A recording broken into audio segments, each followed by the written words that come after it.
Good morning. This is the New York City Board of Standards and Appeals public hearing for March 24, 2015. We'll begin with the special order calendar. Item number 1, 17279BZ, 16704 Northern Boulevard, Queens. Morning, Madam Chair, Commissioners and staff. Alfonso Duarte for the application. I believe at the last hearing, we had a few items that were open.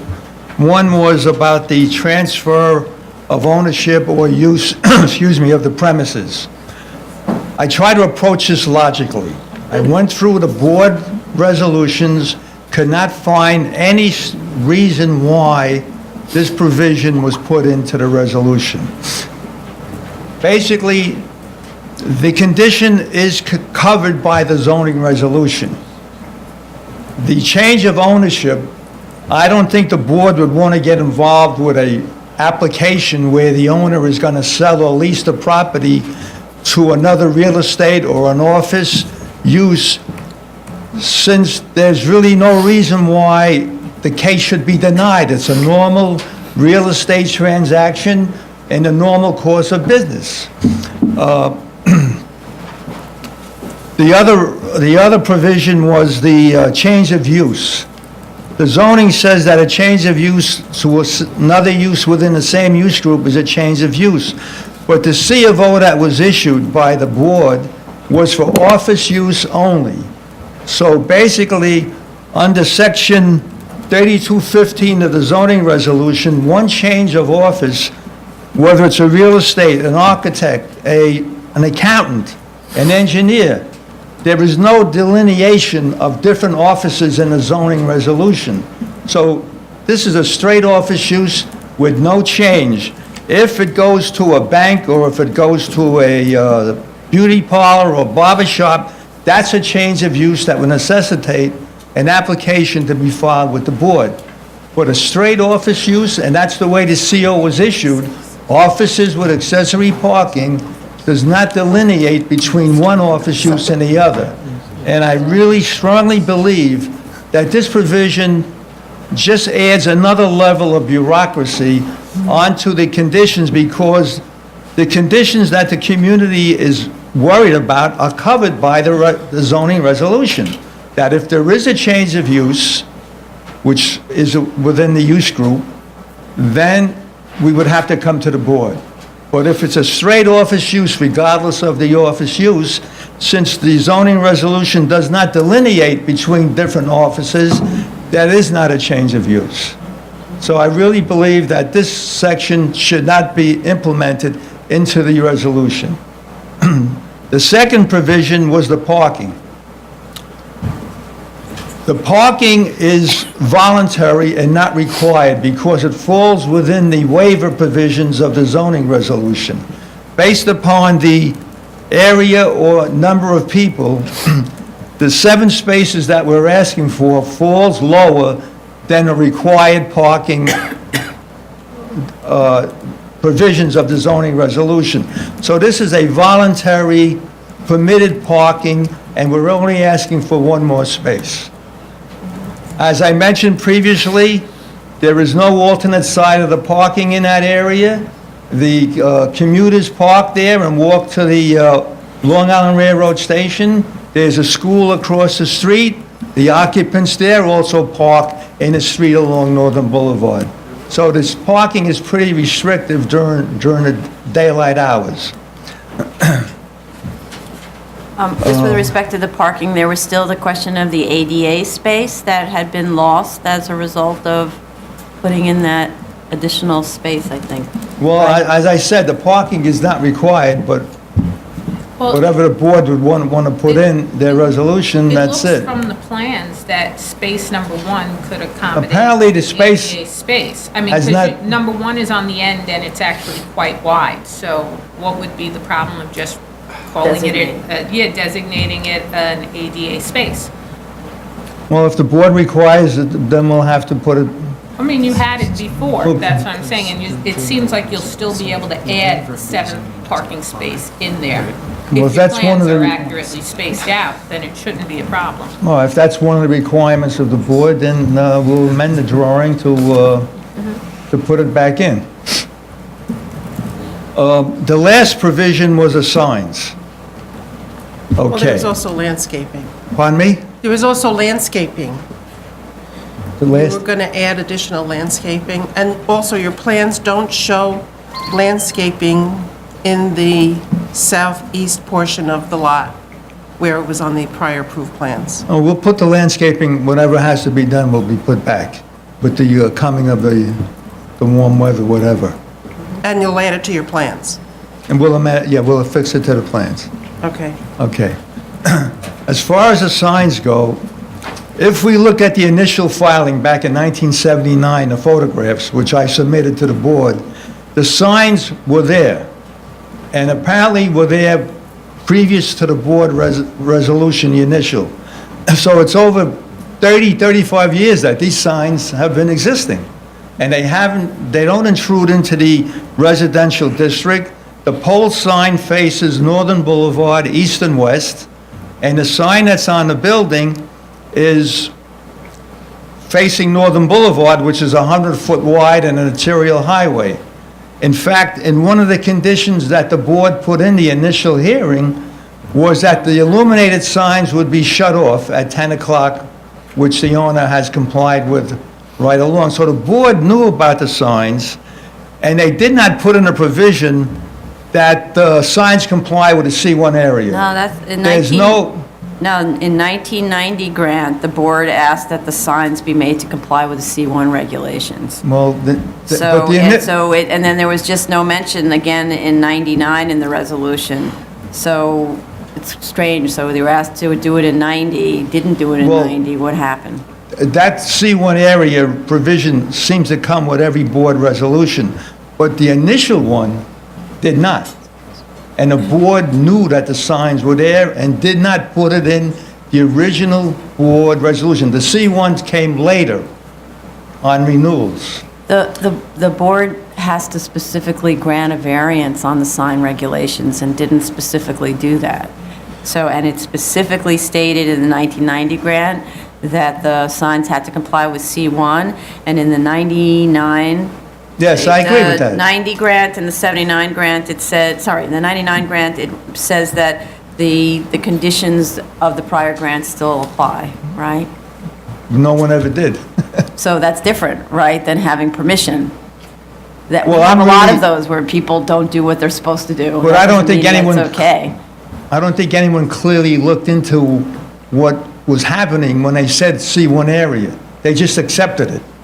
And I'm questioning that the original approval never questioned the signs. In fact, they tacitly, to me, accepted the signs by saying that, okay, you can have the signs as long as you shut off the lights at 10 o'clock. Can't have a tacit variance. Doesn't work like that. That's not really what it says. It says that the Century 21 sign will be shut off at 10 o'clock. But there were 3 signs, and the problem is all 3 of them are illuminated. If you made 2 of the signs non-illuminated, you would comply. There's only 2 signs that I know of, one on the building and a double-faced pole sign. Yeah, but there's 2 on the pole. Oh, down below, oh, okay. Right. So if you made 2 out of the 3 non-illuminated, you would comply. And even the drawings from 1990 don't really note that the signs are all illuminated. They just show the surface area of the signs. So the big question is whether they knew all of them were illuminated or not. In the, which date was this? In one of the original grants, it says to shut off the Century 21 sign, but it doesn't mention the other 2 signs. So they may just have thought it was an annoyance to the neighborhood. We could make them all non-illuminated if that's possible with, If that then If the complies with board- C1. I believe it does. So we If- would need the calculations to reflect that a non-illuminated, so that all of these signs, whichever one, Or will one be of them could be illuminated, Okay. like one of them on the pole, like the top one, maybe. well, we can make them non-illuminated if the board, Well, If only- you can have under 50 square feet. I understand. Right, so if you made one illuminated and the other 2 non-illuminated, I think you would comply. okay, we'll look into that. That's a good solution if that works. And if it's too much area, then it's just the removal of one of the bottom signs. Okay, Not that big of a deal. okay. It costs more money for you to be up here each time arguing about the sign. Okay, very good. Okay, I believe I'm finished and try to show my reasoning why, Okay, okay? so I think those were the issues, right? Everybody? Are there any speakers on this item? Marjorie? Yeah. Madam Chair, was this something about the permit without a permit, the enlargement without the permit? Is this case? No, No. Oh, is the next one? I don't think so. That's what my notes say. Wait. Commissioner. Oh, there is a speaker. Hi. 1979?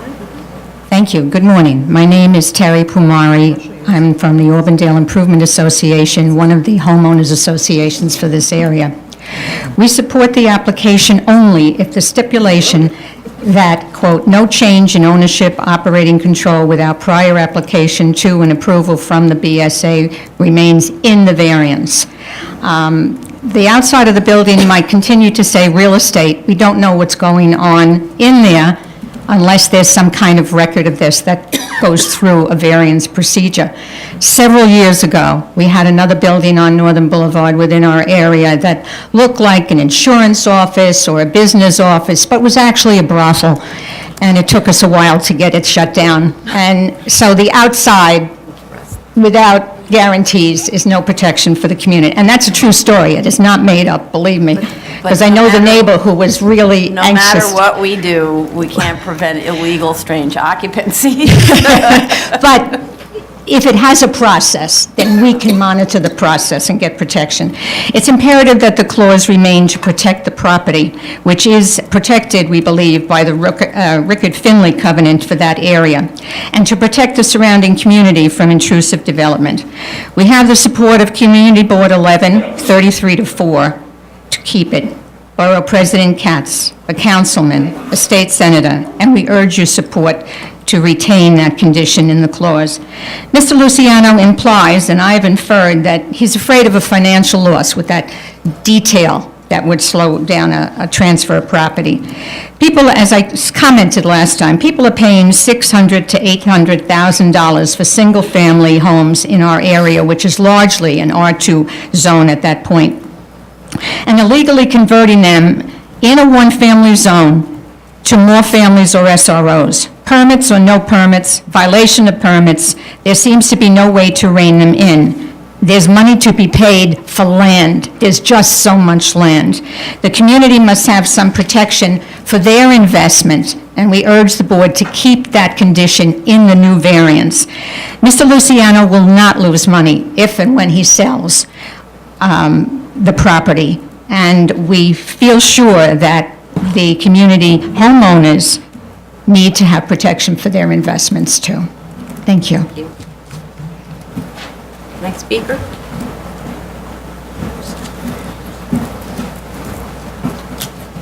Good morning. My name is Rhea O'Gorman. I represent the Station Road Civic Association, the other homeowners association in the area. We have listened to testimony at all the levels that this application has gone through, and to date, I do not see a reason to take out the clause. That the clause is the only protection that the community has with a new owner. We play catch-up on every variance property that transfers hands or transfers use, because rare is it the new owner or operator who voluntarily comes through the process. It is the only protection that we have to maintain a quality of life that's taken very seriously in this neighborhood. I don't think that the applicant has stated a really legitimate reason for removal of the clause, except that he doesn't really like it and finds it inconvenient. The clause does not impinge on his ability to run his business. The business has run with it for years. He claimed prior that it will cost him money when he sells it. Considering that it's his inheritance, I don't know how much we should be concerned with maximizing his inheritance. As to the parking conditions, we have no objection to the 7 spots. The one ADA spot is great. Our concern, the community's concern, is that the lot is not closed during non-business hours. It is a corner property with 2 entrances to the lot in the back. It has access to the through street behind it because there are no fences separating this little lot from the residences on the side street and on Northern Boulevard. anybody, it's an easy hideaway in the back, it's dark at night, and it's an easy escape route for people running through. If the two entrances, or the exit and the entrance, however you want to denominate them, were actually closed during non-business hours, it would provide for greater security for the properties on both sides and the neighborhood in general. The little chains are there, they're never attached. They haven't been since we were here last. The sign, under the current usage, the sign is not really a problem for the neighborhood. It's off most nights all the time. We would look at it more as a prospective thing for a new owner or lessee, that it should be at the proper angle, because it will be used more with a business that's there more than the realty place is in terms of time. And we have to take a long view. This is a property that's not going to stay the way it is for the long term, so we have to anticipate changes, and having the sign comply would definitely, again, be in the community's interest, and we certainly would hope that they improve the landscaping on all sides of the building. It is ragged, to be kind, and I thank you.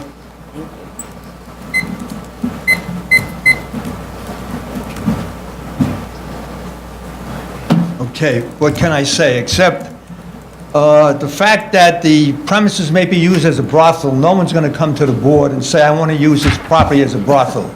They were going to say, we're going to use it as an architect's office or whatever. So to me, this provision that the community is worried about is taken care of by the zoning resolution itself. So anyone that comes here and says, I'm going to use it as an architect's office and use it later as something else, that's for the community to find out. No one's going to come here. Is this what they want us to check? That you're going to show us or restrict us that we can't use it as a brothel? We're going to come here and say that we're going to use it as an architect or a similar office use.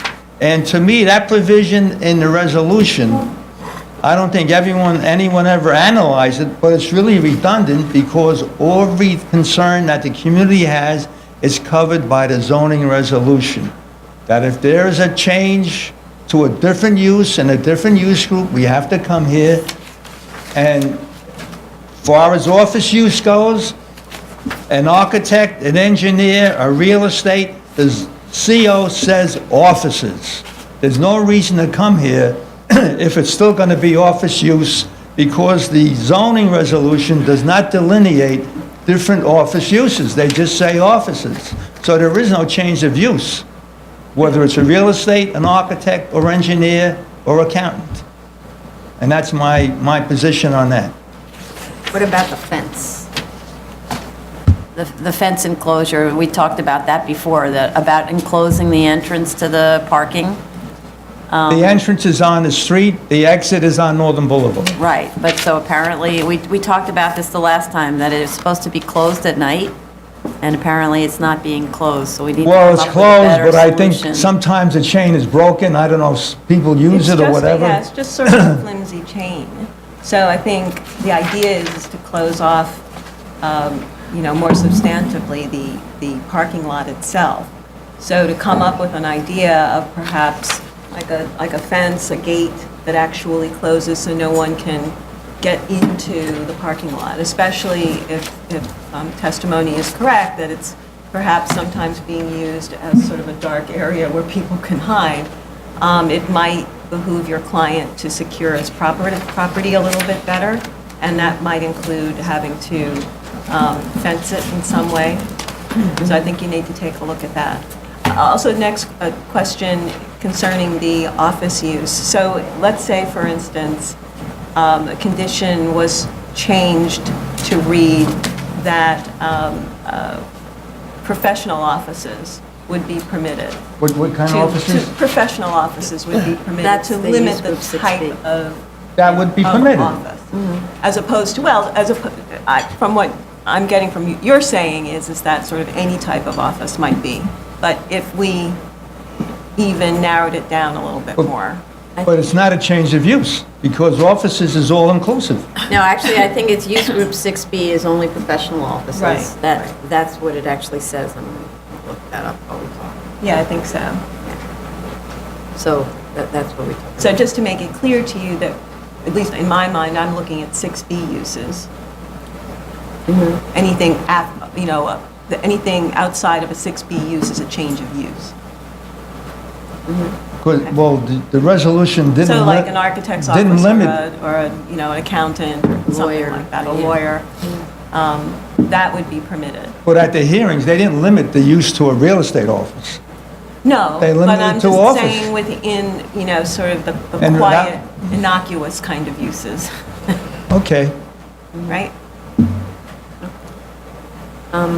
Okay, so what we need from you then is revised drawings showing the ADA space, the landscaping, and it needs to be specific, how many trees, what type of trees, that the signs will not be illuminated at all, or at least only the allowable, 50 square feet will be illuminated, and so you have to pick which sign is going to be illuminated, and that's it, right? And that'll be on the drawings. And then come up with an enclosure for the site so that you can really close off with a real fence, because obviously this little bit of a chain isn't doing anything, both the entrance and the exit. Okay. Okay? So if we could do that, I think we could close, and assuming that you submit something to us that's satisfactory, we could go to decision at the next hearing. Does that sound good? Troy? Yes. All right, so for a motion to close? Chair Palmetto? Aye. Vice Chair Hinkson? Aye. Commissioner Montanez? Aye. Commissioner Otley Brown? Aye. Okay, so our next, so I don't know how long this will take for you to do this. Fast, short, Oh, what are long? we in now? We're March 24th? March 24th. Get it in by May 5th? May 5th? Oh, you need a lot of time to do this. As opposed to April. You went till May? Are you planning on installing the landscaping and Well, all I that? Is gotta that why- discuss it with the owner who's out of town and Oh, I see. Okay, And, that's it's just fine. time Okay, either so it's your schedule. submit by May 5th and Okay, so submit, let's see, I'm just trying to do this. 1, 2. Okay, submit by May 5th for a hearing on the 19th. the 19th? Yeah, Thank you very much. thank you. Okay. thank- Sorry, decision on the 19th. Pardon me? It's a decision on the 19th, and not a 19th. hearing. Okay, thank you. Thank you. Item number 2, 16494BZ, 84U Grand Circle, the Bronx.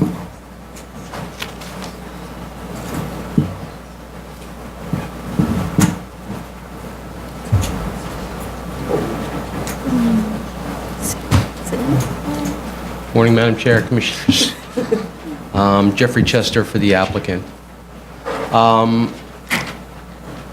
believe at the last substantive hearing we had here, one of the issues that came up was whether or not we could get I think Commissioner Hinkson had suggested that we investigate the possibility of whether or not we could get a temporary certificate of occupancy for the Lucille Roberts space alone. So we went back and we spoke with our architect, we spoke with the expediter. The expediter had, I believe, multiple meetings with the buildings department. And the bottom line answer was that, no, we couldn't.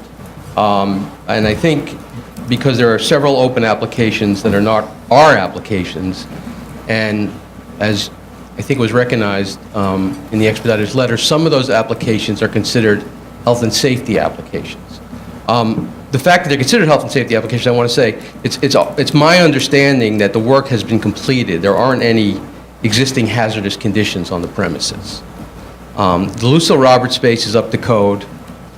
We have a problem with the remaining spaces in the building, including some of the common space that the landlord has in the basement.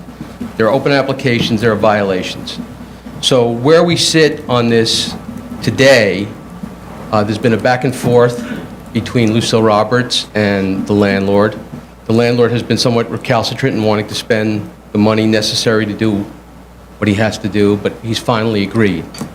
And a contractor has been hired, and we have, the landlord has an architect expediter that wants to do the work to bring remove whatever violations are necessary, close out whatever applications are necessary, which would allow us finally to get to a place where this board could approve, which we would still need before we could have a CO.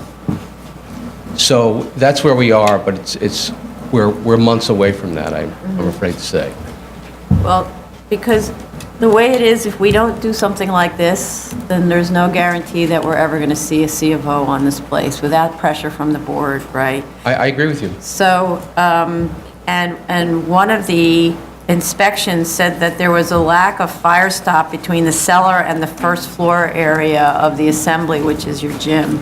That's frightening. I believe that's been corrected. I will That wouldn't confirm that have for been the Lucille board. Roberts doing it, that would have been the landlord. That's right. Right? But I believe that's been corrected. Okay, well, so you would need to get these violations removed, so there's no way for us to know whether that's the case without showing us. So it seems to me that if you want to show that there's real progress, then work consistently with the landlord, and as the violations, as the work is done, get an inspection to cure and show us that there's progress being made. Okay.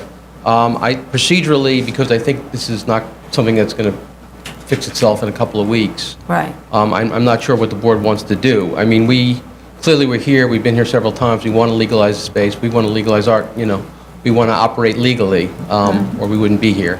So I'm not sure what the best thing to do, get a long adjournment, mark it off the calendar temporarily, I'm not sure. I think we could take it off the calendar, but we do want regular updates. So it's that your project manager would stay in touch with you, or you stay in touch with him. And whenever you get sign-offs, you submit that so we can see that you're making progress, because it shouldn't just be off calendar and we never see you again. Understood. I can correspond with staff, with Mr. Costanza on, a regular basis. When there's something to report, we'll try to put together a schedule of what we think is reasonable, can be done when, and how. But we would like to see this through. And it's taken some time, and as I indicated, there was reluctance on the part of the landlord, basically to spend the money, and, which happens sometimes. Right, but he has obligations to the tenant also, right? So, okay. Okay, I think that'll work. Okay, all right, any other comments here? Are there any speakers on this item? Okay, so that's what we'll do. So we'll just take it off the calendar and keep plugging. Okay, thank you. Thank you. We don't need a motion to take it off the calendar. No, okay. New cases, item number 3, 2602BZ, 1680 Richmond Avenue, Staten Island.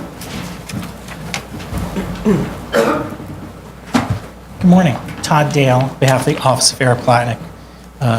Unfortunately, Mr. Platnick had to appear at City Council and his health concerns have struck the office, so I am here. That noted, we did have an opportunity to review the commissioner comments from review session, and I believe we have answers to almost all the questions. First, I think there was a question regarding the temporary structure and what was inside. It's environmental monitoring equipment. It's a TPE system that deals with groundwater and soil vapor. We have a narrative from the project engineer that we'll include in the next submission explaining what that device is. With respect to the temporary structure, though, since the remediation is nearing completion, we also have an additional revised proposed site plan that we'll submit that shows removal of this temporary structure. They will keep some monitoring on site, but it won't require that large structure. In conjunction with removal of that structure, I think there were concerns regarding the parking currently by the structure and the bollards that are there.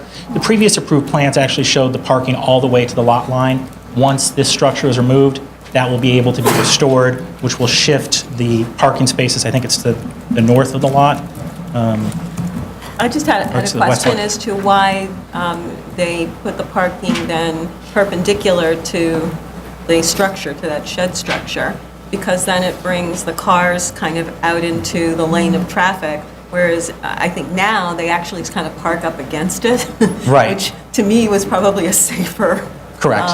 Safer way of parking the cars. The way it's currently used, cars do park up against the structure next to the bollards, which allows people to walk by, safely enter the structure, and also keeps those cars away from where the gas pumps are. Once, the bigger issue is once that structure is removed, they'll be able to shift the parking back return the proposed parking to the perpendicular style, and once the cars are parked that way without the structure there, there'll still be plenty of clearance with the gas pumps. So maybe just amend your drawing to show them Sure. parked, parallel as opposed to Definitely. perpendicular. And the revised plan, as I said, will then show the them structure. all the way over. Yeah. Exactly. Perfect. There was a question regarding the waste tank. Since the building is being converted to convenience store, that waste tank is no longer going to be needed, since there's going to be no repairs in those bays. Those bays are becoming, I guess, refrigerated units for the convenience store, so that's why it's shown as being removed. Regarding the landscaping, the previous plans did show landscaping. There was paving there. The property operator is agreeable to returning some landscaping around the base of that sign. We can show that on the proposed plans. Also, in the southwest corner, adjacent southwest to corner? the pizza parlor, there was a landscaping strip there. I'll make a note of that. Southwest corner and sign.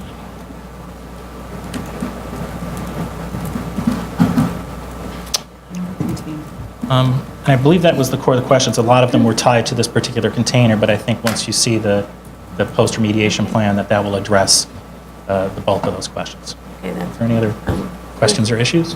I don't think so. Any others? Are there any speakers on this item? Okay, that's great. So I think if you just amend the plans to show all of those things we talked about, and when you show the planting, it should be clearly delineate the number of trees or whatever it is, and their location and their type. And other than that, so then I think we can close as long as you submit that material, okay? Okay. So for a motion to close? Chair Perlmutter? Aye. Vice Chair Hinkson? Aye. Commissioner Montanez? Aye. Commissioner Otley Brown? Aye. So how much time do you need? We believe we can submit in 2 weeks. I don't know how that fits in with the board's calendar. 2 but- weeks. Then if you can submit by April 2nd, we could have a decision on the 14th. The 14th? Sure. Is that good? Great, thank you. Great, thank you. Item number 4, 15004BZ, 129 Elizabeth Street, Manhattan. Good morning, Jordan Most, Sheldon LaBelle on behalf of the applicant. It's an amendment application to a prior variance granted back in 2005. As you know, the wrinkle, I guess, in the history of this application is that there was an adverse possession action in which the property was reduced, its lot area was reduced by 26 feet, which translates into about a little over 100 square feet of floor area when the FAR is applied to it. And so this is an application to introduce a mezzanine level at the first, for the commercial space on the first floor, and also seeking increased floor-to-ceiling heights on floors 2, 3, 4 of the residential piece. And I'm really happy to, I think, probably could just cut to questions if you want. Yeah, I think so, because we kind of had a lot of questions about the reasons for the change. Since you're only talking about something like 100 square feet of lost floor area. Right, although we're only introducing about 200 square feet of mezzanine space, which I think it's still a fairly, I would suggest a fairly challenging commercial space at only about 600 feet altogether. It's presently only, as it shows right now, only 385 square feet of Including the cellar, retail space. No, of ground floor retail space. but the cellar is part of the retail. Correct, but I think probably more likely it's going to be storage type space and not. You still rent it for 50% of the value, right? Correct. It's not like it's worth nothing. Correct, but that's always been there, that's correct. Right, so you can't say that, and mezzanine is also a problem because there's no way to get there. Correct. Right, so it's not, that's also ends up being storage and office space. I think it's a challenging space because of the size of the property, makes it very difficult. Circulation space obviously swallows up a lot of square footage in this building, being only 23 feet deep and some, only about 33 feet wide. It's a very small lot. But the issue is that on the prior grant, the floor-to-floor heights were okay, the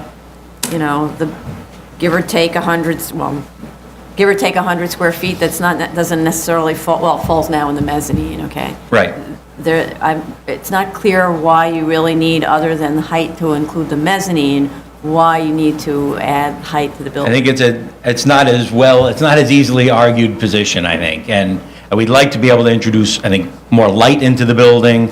Again, all the light for these two units comes in from the street. There's really no substance, there's no light on the sides and no substantive light from the back of the building. There's only that balcony and little cutout area that really, actually, I think it was raised yesterday as well, is really there to introduce ventilation, to be able to open a window in the building. Those are kitchens and It's lot line bathrooms. windows, so it's. Right, to avoid having a lot line window, right. So that's really Bathroom, nice. that's really the reason for seeking that additional height, which is about 5 feet. I think the second floor was increased 3 feet, and the upper two floors 1 foot each. So the non-commercial increase of height is about 5 feet. But, so when you say introduce more light, does that mean the windows got larger? I think so, yes. No, without looking at the drawings. And there's nothing that has to do with marketability or anything like that? It will help. Higher ceiling height helps. I don't think, again, these are pretty small units. This is not this isn't a big glass skyscraper with large units. So there's a low floors, not a lot of light here. So that's what's being done here. Well, maybe in your next submission, if you could dig a little deeper into the reasoning behind the need for the additional height. There are probably other reasons that you haven't explored. Okay. The submission was very light on that subject. Okay. Pardon the pun. So you really need to dig deeper into the reasons that you would need that additional height. Okay, what are the other things we said? Just apropos to some of the changes that you made in the building, perhaps you could explain why, I guess it's the fourth floor, the fourth floor duplex could be a 3-bedroom, because clearly you've got, a bedroom that looks like a bedroom, except it just doesn't have a door. Right. They're fairly small spaces. That one, I think, because it's in the middle, it winds It has up, a nice window, and it's, like 10 by 12. no, it's more like probably 9 by 9, I think. I looked at it too. I think it's even tighter Well, and it doesn't without a read like closet. that, and the dimension doesn't exactly look like it's tight. It looks like the size of the other bedroom. So I guess my question is that why wouldn't that be a 3-bedroom where you could monetize that better than just the 2 I guess it bedrooms? might, maybe it would be. I think the desire is just to have some flexibility with that And unit. wasn't it on the previous, was it? No, I think it's always was been- it's always has it shown- been as a 2-bedroom? Correct. It just seemed that, you had the opportunity to make 3 bedrooms here, and it looked a little bit like wasted space. Okay. And since we're talking about, losing space because you, Right, it's always been the same. It hasn't been changed. But the stairs, there was a configuration change. yeah, you changed the configuration of the stairs a bit, which actually made your garage a foot wider than it was before, which encroaches now into your commercial space. So you might want to take a look at that and see if you could actually gain back that foot into the commercial space. I don't know. And if I could add, it's kind of interesting that you chose to put a mezzanine on your commercial space, and the stairway to the mezzanine is constricting your retail space even more and for storage space. So you've got now places with the spot where the staircase is going to the mezzanine that's no longer usable as selling floor. It just doesn't seem like it's a feasible alternative to just losing the 26 feet. So maybe there's a better place for the stair then. Maybe you don't even need to cut into your floor plate like that. Maybe if you just take the foot off of the garage, like Commissioner Hinkson said, don't cut into the floor to put in a mezzanine, you would have the same selling space that you already had previously. You gain it back.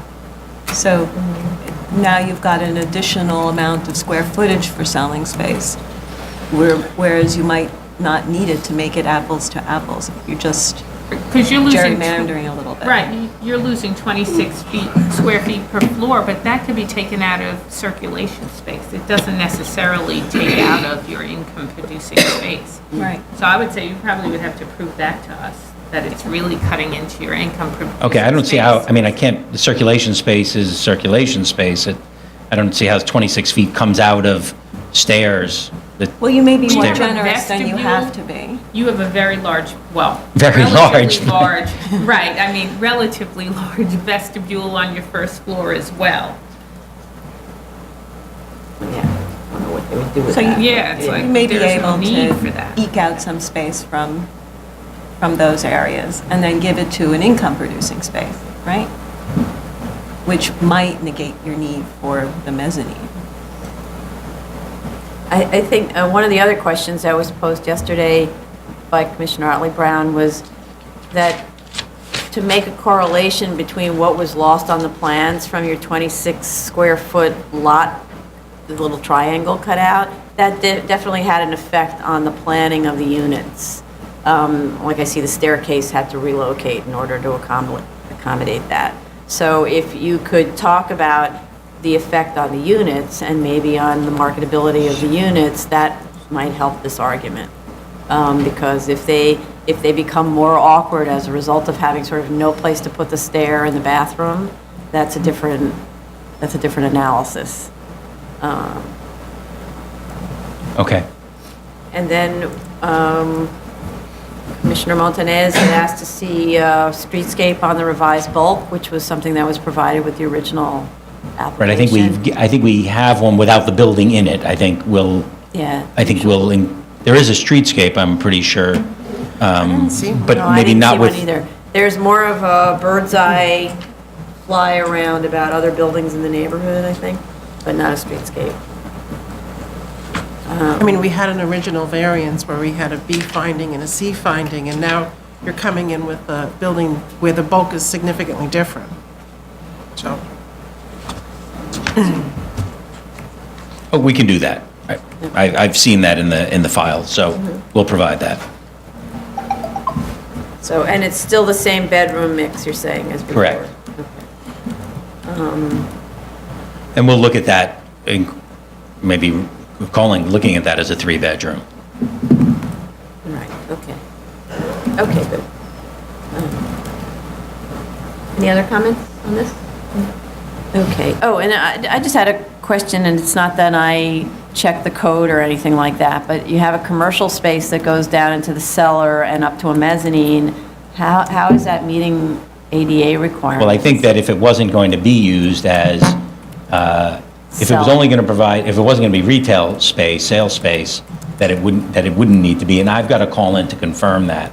Right. And if the same goods and materials are provided in the same spaces, if there was sales space, that may be okay too. I don't know if that rule flies. I don't know if that's true. Yeah. And So- I'm be surprised that, why are you therefore making the space not accessible for selling space? What you're saying is you can't make a return on this little bitty ground floor space, so you would think that you would want to expand access to retail in the cellar and on the mezzanine level where, if it had a lift or something that would meet handicap requirements, maybe even just a stair lift, then you would be able to use that for selling space. Okay. Okay. Okay, so are there any speakers on this item? Okay, so, so you have some some deeper thinking to do about this argument and some drawings that we need. So I think that's going to take you a little time. So what do we think? Like the end of April? That sounds good. Okay, so in that case, if you could submit on the 9th of April, or you want a That's- later submission than that? Yes. Okay. Later, please. Later submission. So you want to submit at the end of April? How about is there a 9th, the 23rd then? Yeah, so there's the 23rd of April, Sure. which would put you on May 12th? 2 for the 12th of May. Okay.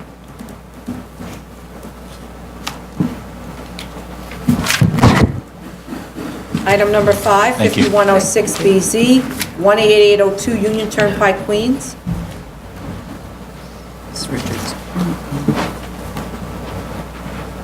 Richard Lobel, Sheldon Lobel, PC, for the applicant. Good morning.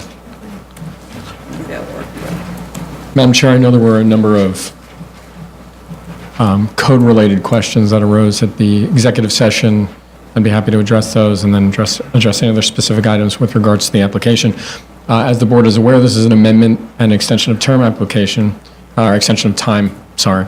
The commissioners noted questions with regards to the certificate of occupancy, as this application does take to extend that time. My understanding from the property owner is that we are weeks away from receiving sign-off. The fire department has come in as recently as March 13th. They are going to be retesting within the next 2 weeks. We intend to receive final sign-off within the next 4 to 6 weeks. So we are close to that point. There was an issue with regards to an Ansel system and certain operations within the restaurant at the site, but those, I understand, have been addressed. So we're looking forward to receiving that sign-off rather quickly. I note that the chair and the commissioners talked about accessibility to the cellar. We do comply with egress requirements and would be happy to note those on the plans. There were questions with regards to sprinkling. The site is fully sprinklered. The illegal billboards at the site were removed, and we can provide evidence to the board of that. And the existing signage does comply with C1 regulations. So we can comment on that as well. So, and can you provide evidence of the full sprinklering and the fire alarm Yes. system? Sure. Okay.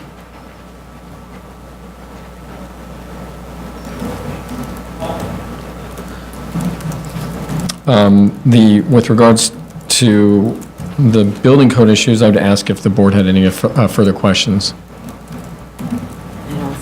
I don't think so, yeah, we just, you're in process of removing all the violations. Correct. And you needed a PA? You need a Yes, public assembly I for believe that that we're going to obtain the C of O, and that's required prior to our receipt of the PA, so that's sequential. So we intend to receive that. But you know you need it? I Yes. just want to make sure. Yes. Okay. So that's great. And then in terms of, so that was it for the code issues, I think, right? Nobody else? No. And then we had other. The 2 means of egress? Two means Sorry? of egress? Two means from the cellar. 2 means of egress from the Right. cellar, but that's the PA. When you resolve PA, that's what they check. Yeah, And we're- you'll either make it or break it. Correct. Right. There is actually a way that you can get there, I saw. There was Correct. like a route if you open a door, if they let you go through the gym. Okay, and then we had a question about the sort of improvement on the argument for why you need this variance, really to tie it back to the original variance. Sure. The original variance noted that and by the way, Fred Soretta from American Dance and Drama Studio is with us today. This is just by way of background, we've now been in front of the board several times on this property for prior extensions of time as well as enlargement of the existing PC space.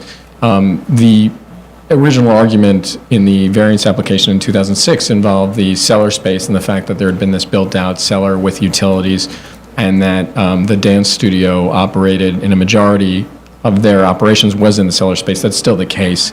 And they're basically seeking this additional space on the ground floor in order to improve the facility, to maintain current operations. The intention is not to add a number of students. It's to basically make the existing operations safer. There's students as young as 5 years old or younger who attend, and Fred's discussed with me that having this additional ground floor space will allow for continued operations. So we would delve back into the original variance findings, and despite the fact that this involves maybe 1,000 square feet, it's important to the continued operation of the building. The property owner has also submitted a letter on the record talking about the difficulty in renting the space, as well as the high rates of default. So we'll definitely tie that back in. Okay, I mean, I think the thing is that The dance studio and the gym are the likely occupants of a cellar. Right. And very few other occupants of a cellar. Correct. And so because that's so essential, the only way that they can continue to stay there is expanding, and the cellar, there's no place left to expand in the cellar. Correct. So up to the first floor you go, plus you need access from the first floor, et cetera. That's great. And Fred has also noted that the community board has been very supportive of this. We've got a decision 38-0 in favor, which from Queens Community Board 8 is quite some feat, so. Congratulations. Thank you. It's tough to turn down little girls in tutus, really. What about the 80-year-olds? Oh, they're there too. They're there too. Yeah, we do bring a few in. Okay, all right, I think, are there any speakers on this item?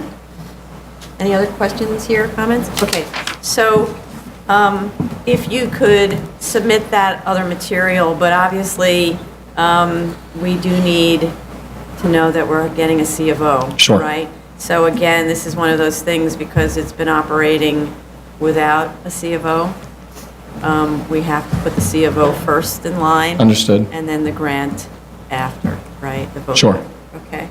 So if you at least would tie everything up to the extent you can with a submission, and then keep us up to date on the C of O. So I think we'll set a submission date, but I'm not sure that we need to keep the, do you have any idea what we're talking about? 2 months, you think? Yeah, the most recent statement I got was 6 to 8 weeks. Okay, so how about if we had another, let's say, another hearing, I think, where we could do a closed grant if Okay. we get everything in order. Great. Another hearing in 2 months, Okay, great. but with a submission, well, you could submit 2 weeks before that. Okay, so that's the end of April, the end of May. So the earliest we, because the end of May, we don't have a hearing. So the first hearing available is June 2nd. Okay, So then if you would submit to the 14th of May? Great. Does that work? sure. And if it turns out you don't have a CO by the 14th, but you do by literally the 1st of June, that would be amazing. Okay, Okay? excellent. We'll push. June 2nd is the hearing date. Sorry? All June right. 2nd is the hearing date. Yeah, Okay, just want to make sure. great. Thank you. Thank you, Madam Chair. Appeals calendar decision items, item number 6, 15314A, 200 Cambridge Avenue, Staten Island. Good morning, Todd Dale for the applicant. As amazing as it may seem. We thank the board for their efforts in expediting the most recent Department of Transportation And we letter. thank you for being responsive to the DOT's request for information. At least it showed working together. Definitely. So for a motion to grant, Chair Perlmutter. aye. Vice Chair Hinkson. Aye. Commissioner Montanez. Aye. Commissioner Otley Brown. Aye. Thank you. Thank you. Item number, continued hearings, item number 7, 300-08A, 3935 27th Street, Queens.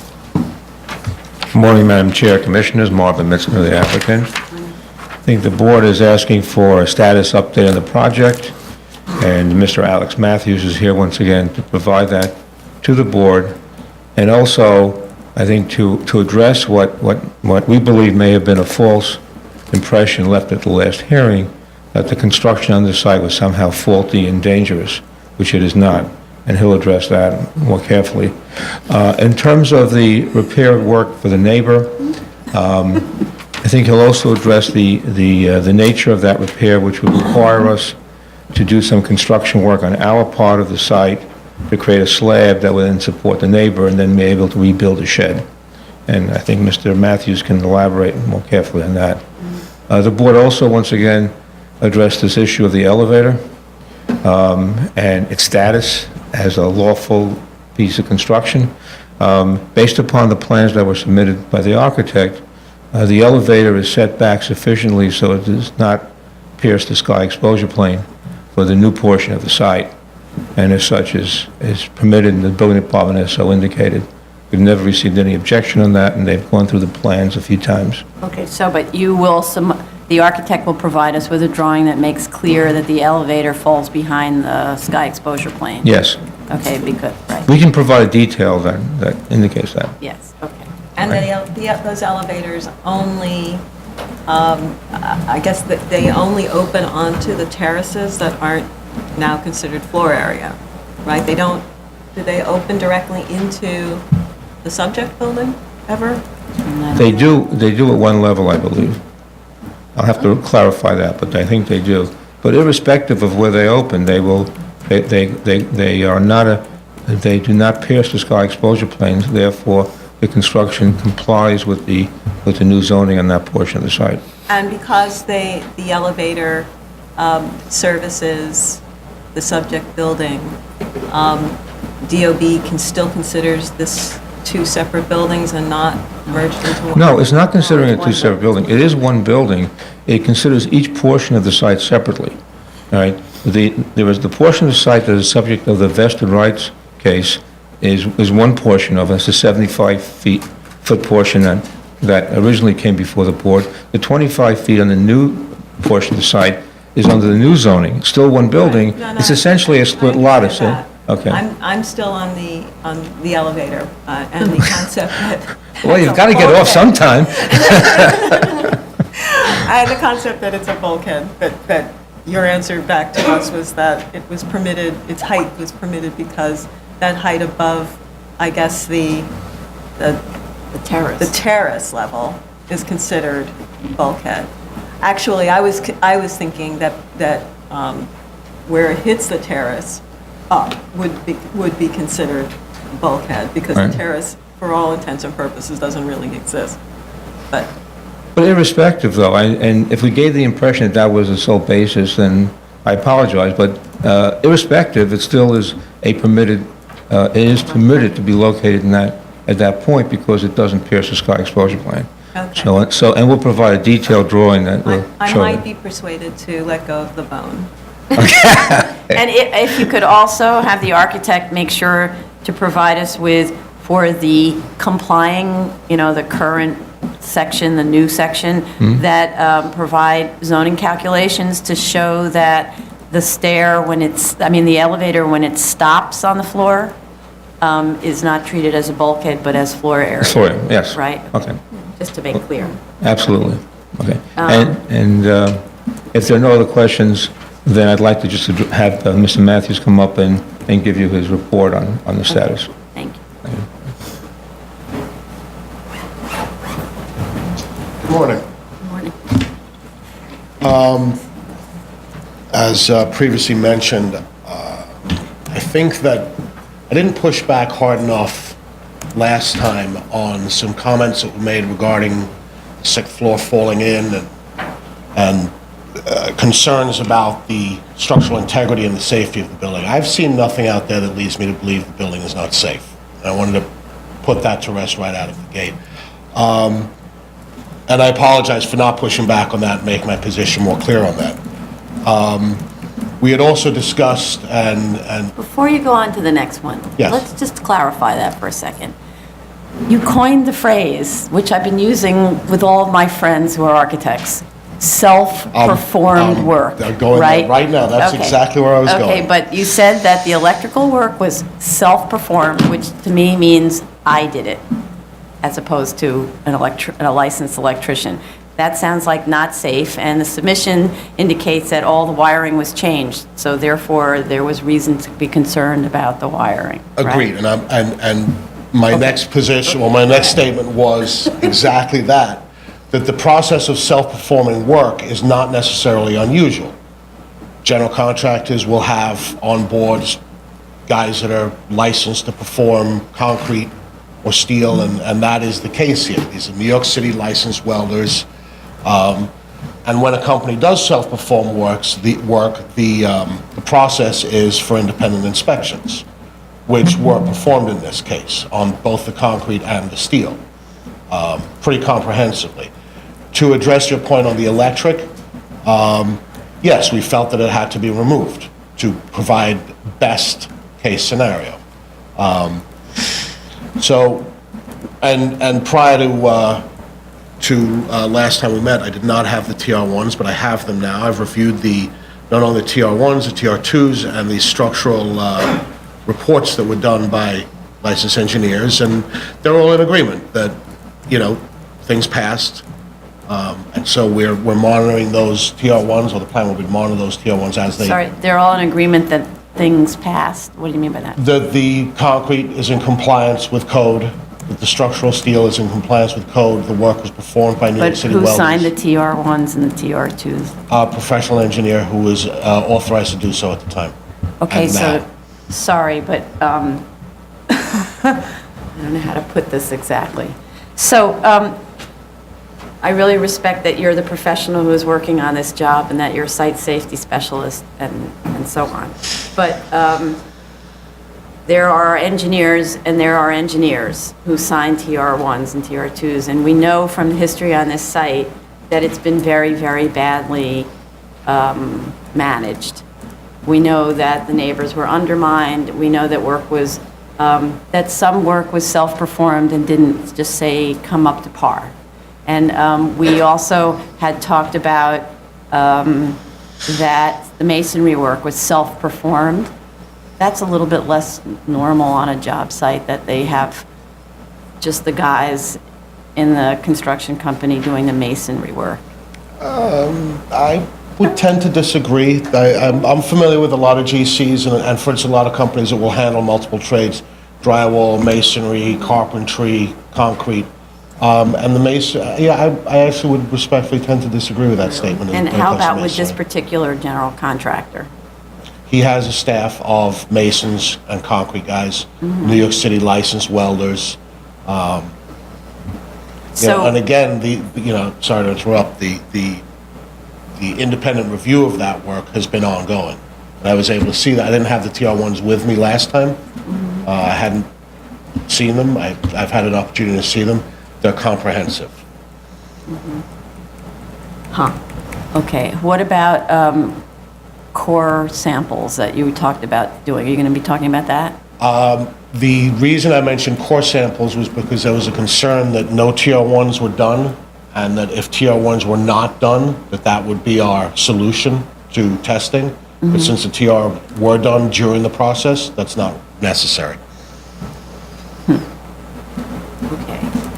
Giving me a little pause now, because I think this is our third hearing, and you were very persuasive on the first two, that you were taking very careful look at this and recognizing that perhaps certain kinds of sign-offs might not have been done in the way one might like certain kinds of sign-offs to be done. Therefore, checking back and seeing that the work is really up to what your expectation seems to me, given behavior on this job site, would be called for. Agreed, and I have a much increased level of comfort that this process was done the way I would expect it to be done. The stack of concrete reports is, like I said, it's comprehensive. It's not as though I have one sheet to cover everything. It's documented what was tested, when it was tested, and in the correct way. So, and I wasn't provided with those TR1s prior to a few weeks ago. Okay.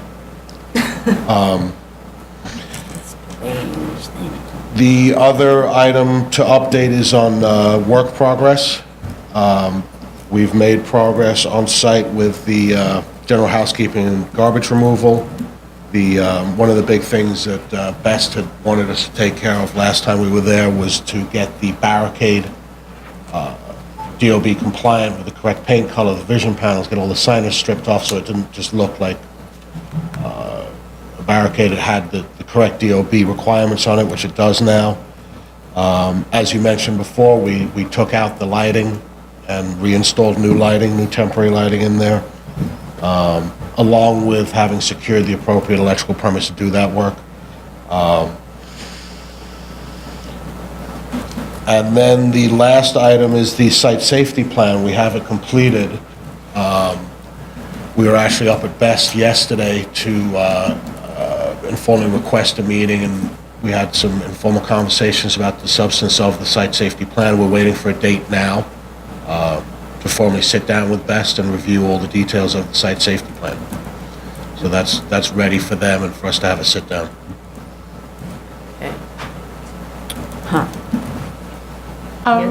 Yeah, go. One of the neighbors, Miss Ferrari, I believe, had sent us some pictures, and it's difficult to see exactly what they're photos of. But they showed, I think, your building with some concrete placement with, looked like a bit of trash included in the pour. I've not seen the picture, so You haven't received copies of the opposition emails? I haven't. You may not have, but certainly Mr. Mitzner has. No, we haven't. That one you didn't see? Of looking at the I may exterior not have from sent the them that one, I'm neighbors sorry.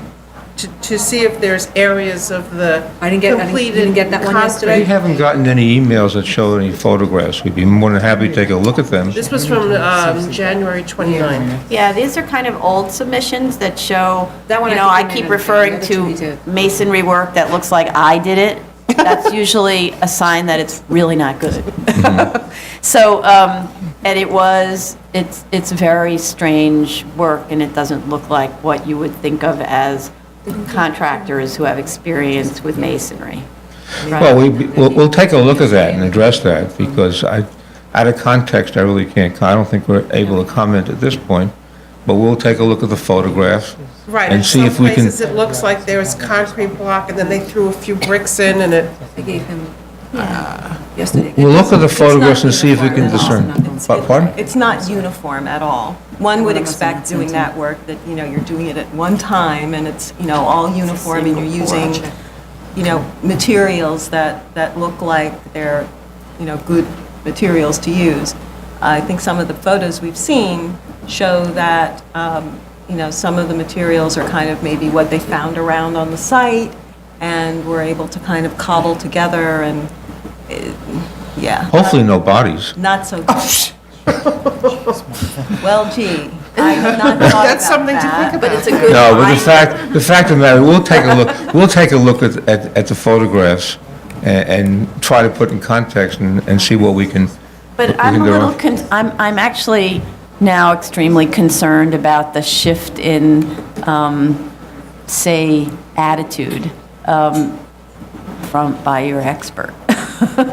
So, because first we were feeling very comfortable that there was an enormous amount of caution being taken on the site, and that it's not as if those photographs first appeared yesterday. They've been in the record for months. And I'm sure that, what I understand is that your client's engineer met with the neighbor's engineer and has had an opportunity to look at things, so it shouldn't be the first time that anyone's heard of this effectively rubble wall. And so now I'm extremely concerned that we've got some serious litigation lawyering at work, and that's not really what I want to be hearing when an expert comes up speaks to us. I want to hear their expertise, not their chilled silence. Well, Excuse it may be chilly outside, but I think the expert inside is professional enough to understand what his role is and how to perform it. And I'll let Mr. I hope Matthews that's- continue. yeah. You mentioned the wall in the back, and the fact that the two engineers have spoken. There is a sense that the work in the back needs to continue in order to safeguard that wall or to ensure that it's part of a unified structural system. Part of the issue was that the work was stopped in the middle of that process. And so that basement, the wall, and the ground floor slab that is not in place are actually part of a structural system that is not complete. And we want to make sure that put ourselves in a position where we can complete that, so we can then cure Susan's. Okay. Talking about Susan But- Folger. Yes. Okay. But, sorry, but the wall that we're talking about, which really looks like sort of a scrap masonry rubble creation that I've seen in lots of countries, Outside of the United States. Yes, well, in the United States too, because apparently right here. That is an indicator of construction method and material that is giving me pause. So your comfort zone with construction methods elsewhere is also giving me pause now. And I think that in order for us to feel like we're getting a safe building, we're going to need more data from you as opposed to, right? So these TR1s, photographs, the inspection methods, what you did to determine that you think these are safe installations. And again, I would say also that Best Squad has been all over that building, top to bottom, and the violations they've written don't reflect, these type of structural integrity issues that I believe you're expressing a concern about. Did Best take a look at those areas that we have concerns about in terms of concrete pours? I need to see the pictures and understand exactly where they're taken from to Because I'm be able to thinking tell. that they probably only come out for some specific areas of concern. They're not necessarily crawling all over the building. Yeah, I don't know. Last time I was there, I don't want to say they crawled, but we walked from the basement up to 7th, 8th floor, looking at, everything. I think for at least for my comfort level, if you could provide us with the TR1s and the backup for them, whatever reports you got from your engineer who did the inspection, who the engineer was. Sure. All right. Take a look at it. That's all I had. Thank you very much. Okay, thank you.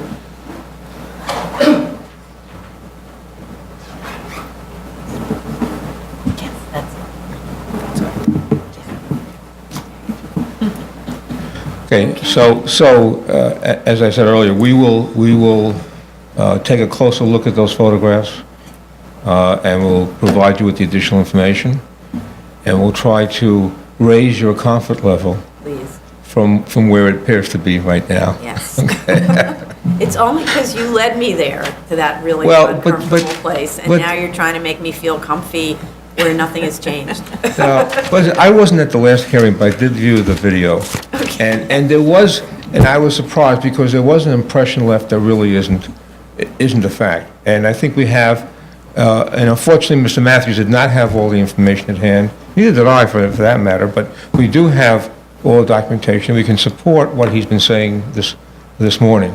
So our goal is to raise that comfort level so that what we believe is the case here can be established. Right. Let's just say I've worked on jobs that were self-performed, and I know what that often can mean. People who have no skills whatsoever, all of a sudden they're masons. So, Well, I will tell you that right? the person who signed off on the TR1 not only has the ability and the certification to do that, but he has certification for doing the special inspections, the higher level of inspections. So it's not just somebody who's pulled in off the street. This is a professional who has the credentials and signed off on this job. And we'll provide that for you so you can so see that. with respect to that person, we'd like their credentials as well, because I've also seen professionals who have those credentials, and let's just say maybe they don't live up to their professional expectation. So this job is very concerning because of how it's been managed over all of this time, and I wouldn't be surprised if all of those fears are founded based on the information we have from how it's been developing over all this time and the amount of damage that was done to adjoining properties. So, and the behavior on the part of the owner where there were stop work orders and he kept on working, et cetera, et cetera, et cetera. Right. Well, I think we certainly, I believe, will be able to dissuade you from where you are today. Good luck.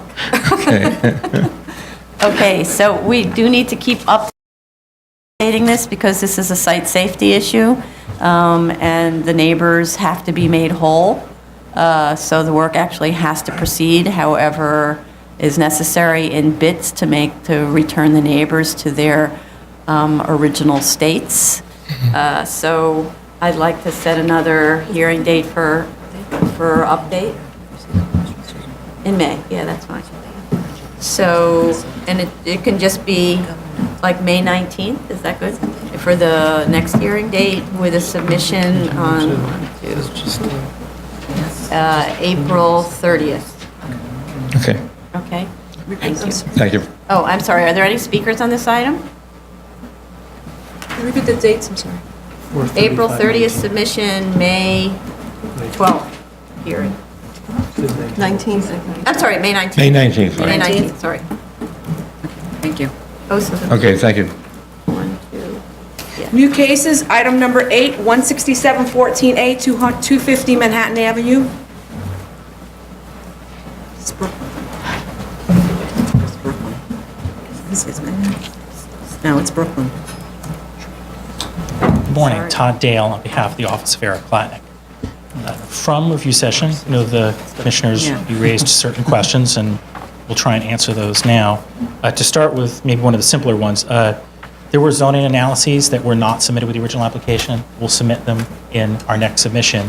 Just to clarify now, in the difference in zoning, the current zoning would permit 7 dwelling units versus the 8 under the previous zoning, and the total height and wall height would be non-compliant. But we'll get the details in and include that in the next submission. We'll also include a narrative in the statement, revised statement, matching up with the zoning analysis. I believe a question was raised regarding some of the foundation numbers. Again, we'll clarify this in the statement, but regarding the construction information which is reflected in the statement, I think there's a terminology issue that may be confusing, but the figures regarding foundation footings, foundation walls to cellar, and foundation slab to cellar were taken from the Pillar Pro, which was the contractor on the site, and those were the figures taken from their reports, that they submitted to the property owner for reimbursement. The foundation slab to cellar, it was at 0%. However, the foundation walls to cellar were listed at 100%, and the foundation footings were at 100%.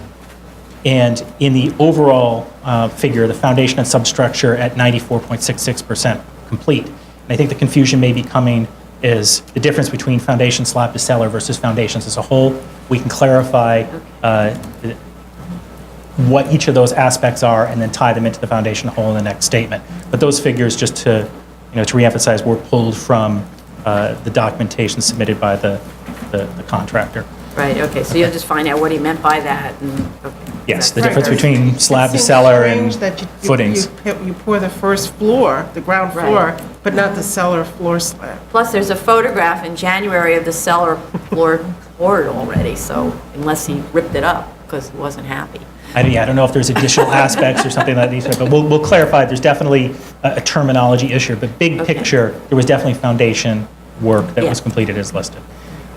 Just a question, though, with that. So the reason, though, they didn't go to the DOB for a standard vesting, or they did, but then the time to complete lapsed, is that what the issue was? Right, and the foundation was not 100% complete. It was partially complete, so I think that may be why. And also, because of the time frame, they weren't allowed or eligible under the statutory provisions. I think that the 2-year provision, but we'll get clarification as to why the common law vested rights. I thought the photograph showed that the foundation was complete by, I don't know if there's certainly difference by between April.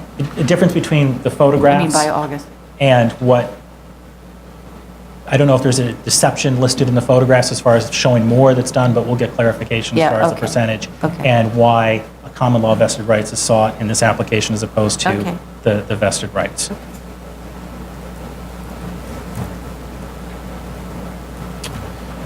I think there was also, just to clarify, a question regarding documentation was provided with work done up until February 2009, which was the last submission from the contractor. Then from February 2009 to July 2009, which was when the rezoning occurred, it's believed that there wasn't much construction done during that point. At the very least, we do not have documentation from the contractor to that. We'll investigate and provide a narrative or any other documentation we have to expand on that. I do believe that the court action noted that there was some work listed in 2010, but since that was after the rezoning, it wouldn't count anyway, so that's why it was excluded. But we'll set forth the timeline, but the February 2009 date really goes hand in hand with the clear documentation from what the contractor provided. And next question. Regarding the loss, you requested more of a narrative regarding and support for the loss. We'll get confirmation whether anything would need to be demolished in order to build as of right. We'll include that information. The figures in the loss were based on a $400 per square foot estimate of the commercial floor area. We'll provide additional support of those figures and revise the square footage to correspond to plans because there was a discrepancy.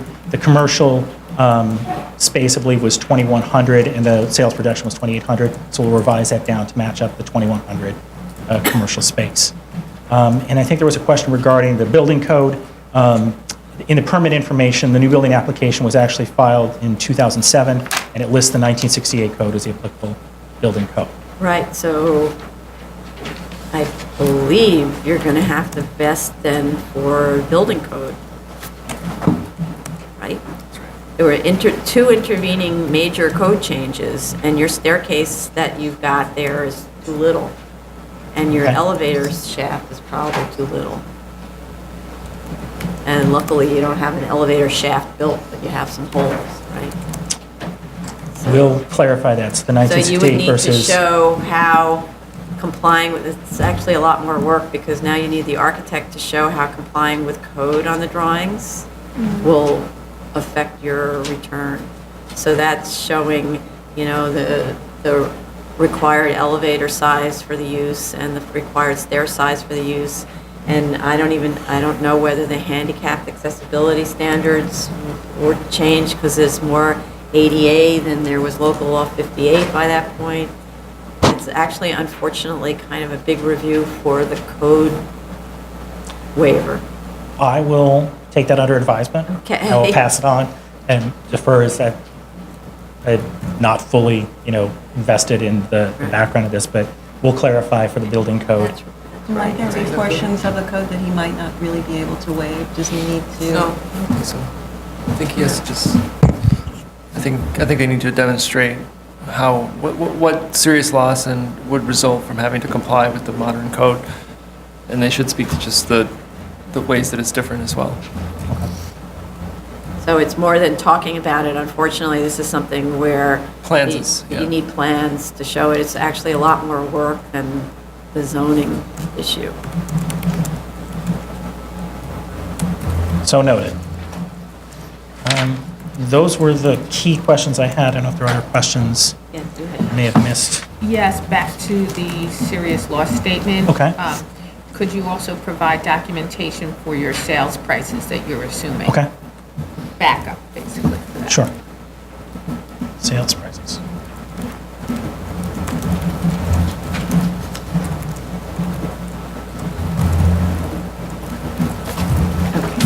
Anyone else? Any other questions? Or sale? And just a question though, also, so this was originally conceived of as a condo or, because that's the way it's being analyzed as a sale? So really, because that's another thing is, in that neighborhood, is there really that much in the way of commercial sale space? It may be the wrong analysis. I'll make a note of that. We can review that.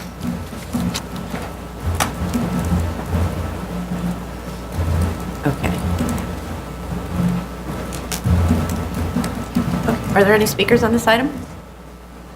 Okay, so actually, this code thing may take a while for you to deal with. As I said, I'm not sure the time frame. Right. I mean, the majority of these things, as far as changing the statement and the zoning analysis forms and reviewing the comparables, should be pretty quick. Right. As far as the code issue, I know that the office had hoped to get a 2-week submission date. I don't know if that works.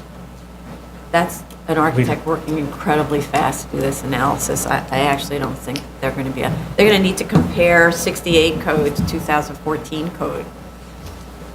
You know, and it's true, it's a small project, but they're going to need to do drawings. Okay. So, Would a 3-week submission work with the boards? I think so. Well, for instance, in order for you to come on the 28th, you would need to have submitted by the 9th of April. I don't know if that's enough time. And we're getting into holiday issues, so So then we're up to submit- May 12th is the next hearing. May 12th is the next hearing? Yeah,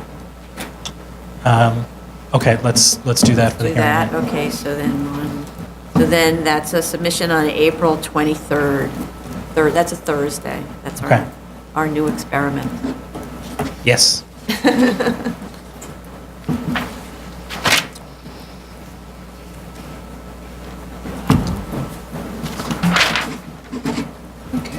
Okay, thank you. Decision items, zoning calendar, decision items. Item number 9, 8112 BZ. Don't go anywhere, Todd.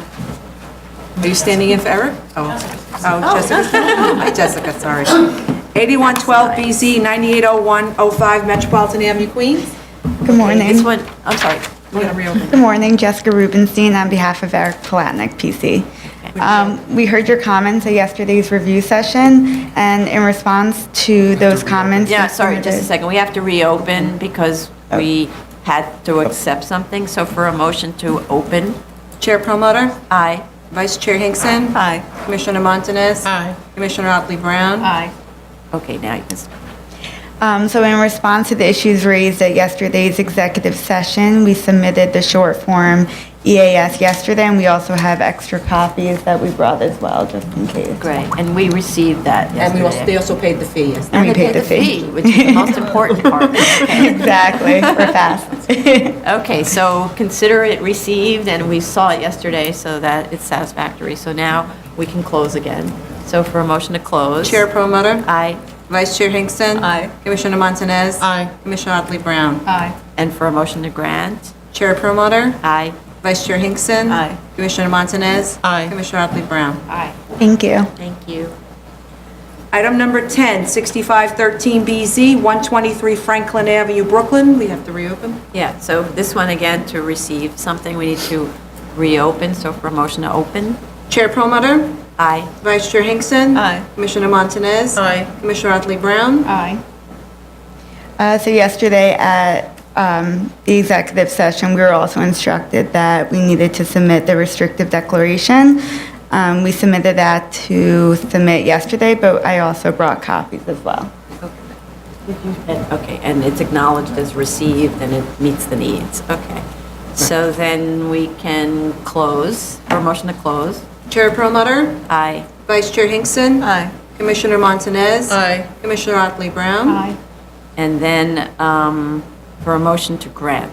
Chair Promoter, Abstain. Vice Chair Hinkson. Aye. Commissioner Montanez. Aye. Commissioner Otley Brown. Aye. Thank you. Item number 11, 32113BZ, 37-19, 100 4th Street, Queens. Okay, this one's more straightforward for a motion to grant. Chair Promoter, Aye. Vice Chair Hinkson. Aye. Commissioner Montanez. Aye. Commissioner Otley Brown. Aye. Item number 12, 2814BZ, 3540 Nostrand Avenue, Brooklyn. Okay, this one, for a motion to grant, but on condition, let's see, on condition that the fence and plantings be maintained and replaced as necessary, trash pickup 6 times a week with an exterminator with bi-monthly inspection. So for a motion to grant on condition. Chair Promoter, Aye. Vice Chair Hinkson. Aye. Commissioner Montanez. Aye. Commissioner Otley Brown. Aye. Great, thank you. Thank you, good job. Item number 13, 14614BZ, 285 Grand Street, Manhattan. Richard Lobel of Sheldon Lobel PC for the applicant. Aye. Reopen. We're going to reopen, Madam Chair. Sorry? We're going to reopen this. Oh, Madam did Chair. we actually close? I thought we... Yeah, we closed. We did close. So for a motion to open. Chair Promoter, Aye. Vice Chair Hinkson. Aye. Commissioner Montanez. Aye. Commissioner Otley Brown. Aye. Madam Chair, we noted at the executive session that there were several items which needed to be supplementally addressed. first thing is with regards to fire safety measures, those have been installed. And there's notes on the plans which indicate to the contrary. The engineer, apologize for that, will resubmit demonstrating that we have received sign-off from Department of Buildings on all fire alarm and sprinkler measures. Okay, did you supply us with the copies of the sign-offs or proof that those things are installed? We'll provide copies of the sign-offs. Or proof of installation. The architect noted that the comments on the plans were wrong.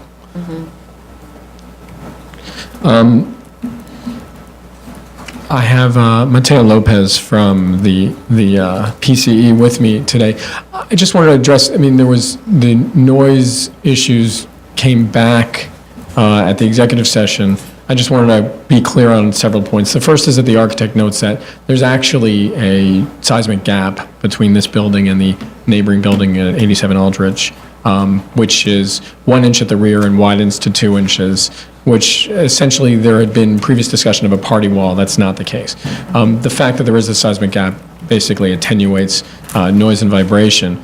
This is in accordance with the noise study which was performed, in which they did go into the neighboring building, took all the noise measurements, did that both for during class times as well as for independent weight drops of 135 and 185. We additionally noted the plans with the area where crash pads will be placed on the floor under the larger weight drops, and have also indicated on the plans that there will be a digital limiter installed on the music and the sound generating equipment. So I think we've been fairly thorough with regards to the noise study. We did conduct a noise study with the architects from the neighboring building, so I know that those comments had come up again, but I did feel that we were rather thorough in addressing those. Well, it was really the non-committal nature of the engineer's letter. Right. I think that there was a misunderstanding. I think that the engineer's letter, my understanding from the last hearing was that you wanted us to address whether or not there would be any likely effects on the structural integrity of our building. But if you'd like me to supplement the letter, and he can add with regards to the seismic gap and the fact that there won't be any, and I talked to the engineer last night, he confirmed this, that there won't be any adverse structural effects on the neighboring building. We're happy to add that in as well. So, but the letter needs to be quite specific, because what he said was that he said something to the effect of that the use of weights such as kettle weights, right, things like that, that's not the issue. Sure. About kettle weights, right? The issue is repeated simultaneous dropping of 185-pound weights by more than, let's say, 5 students simultaneously, or whatever the brick gym actually, I keep calling it, the CrossFit gym actually does, whatever their habit is. The engineer letter has to be specific to that. Sure. Because that's a serious vibration, and whether or not there's 1 inch seismic separation, I always thought that those things get, especially when they're 1 inch, they get filled with rubble. And so it's not really a separation. It actually has just junk in it that pushes up against the adjacent. That's fine. We'll supplement the letter with those specifics. And Mateo and I have talked about the fact that the heavier weights are not dropped in unison. Those 135 and 185 pound weights are dropped individually. The class weights are much smaller than that. But we'll add in whatever the maximum drop will be. We'll put that in the letter. Right. It would actually, describe what the teaching method is, so that when you're talking about simultaneous weight drop, there are this many weights of this much, and then there are individual weight drops on this kind of a frequency level, so that the engineer has all the data, and this is happening every single day, if it's a successful gym, right? So you should be aware of that. Fine. Okay. And we can produce these materials as, the engineer already began redrafting the letter, so we can produce these materials as quickly as the board would like. And just so you understand, because we've had, as you know, Sure. a lot of complaints with other CrossFits, and a lot of difficulty dealing with these adjacencies, we need to put this on a short leash, because if the neighbor actually has problems, I actually think probably the future of CrossFit in New York City is no weight drops. Right. And I know that there are other CrossFits that don't do weight drops, so that may be the way it works out. Okay, so are there any other comments? Are there any speakers on this item? Okay, so if you could give us that information quickly, then we can, so here we go. So you think you could submit on the 2nd of April? Or is that too soon? No, that's not too soon. Okay, so the 2nd of April for the 14th, is that okay? And I think we can close again, is that good? Yes. We could do closing grant. We could do a closed grant, so we don't have to. You want to do a closing grant? Okay. Okay. So we'll keep it open, but we can do a closed grant, Understood. assuming all the materials are right, which is probably what we should have done the last time. Okay, Okay. Too generous. Thank you, Madam Chair. thank you. Item number 14, 17514BZ, 1162 Broadway, Manhattan. Hi, Ali Carreri, Greenberg Traurig LLP for the applicant. Okay, so I don't think we had anything open here, right? We received the corrected certificate of appropriateness, so that's good. So for a motion to grant? Chair Perlmutter? Aye. Vice Chair Hinkson? Aye. Commissioner Montanez? Aye. Commissioner Otley Brown? Aye. Thank you. Thank you. Continued hearing items. Item number 15, 350-12BZ, 532nd Street, Brooklyn. Richard Lobel of Sheldon Lobel PC for the applicant. Okay, I think you've already submitted. Correct. Right, so we could just adjourn this till next week, Excellent. right? Thank you, Madam Chair. Okay. Item number 16, 30913BZ, 965 East 24th Street, Brooklyn. Good morning, Larry J. Altman from the Law Office of Larry J. Altman. I attended your executive session yesterday and heard your comments. I have been unable to reach the architect, but based on your comments yesterday, I'm going to speak to him regarding the side yard.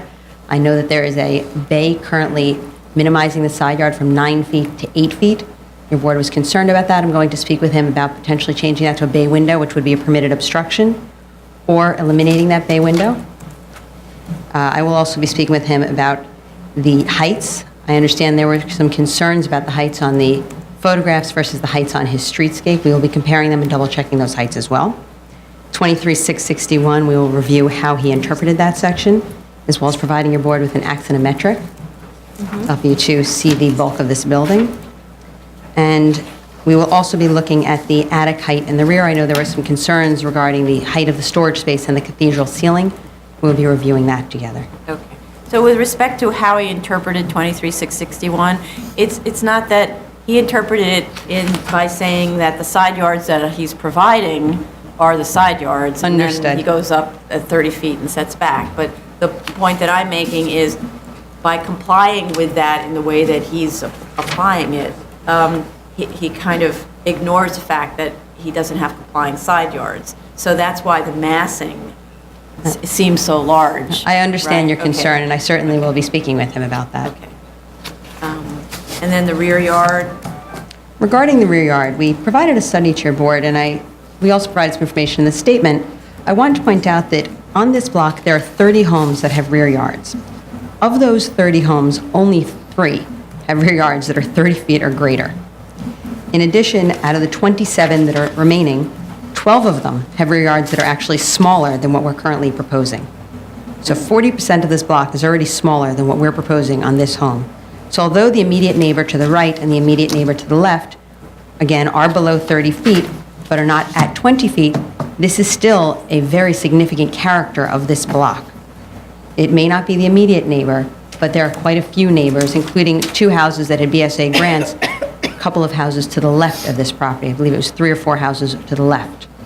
So we feel that 20 feet really is within the character of this block. I understand on certain blocks, you don't feel that way based on the remainder of the homes that have been granted and what's existing. But this is a very specific situation here.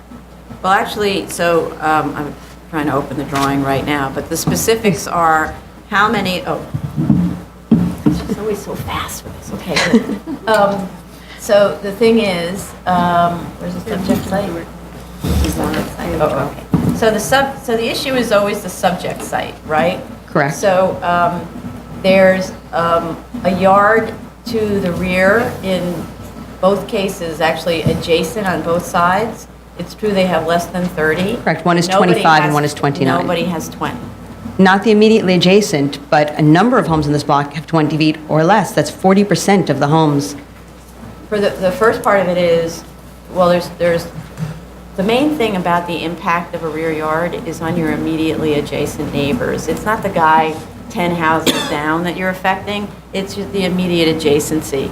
And in this case, you've got someone next door and right behind who's 25 feet, and someone next door the other way who actually has 30 feet, or 29 anyway.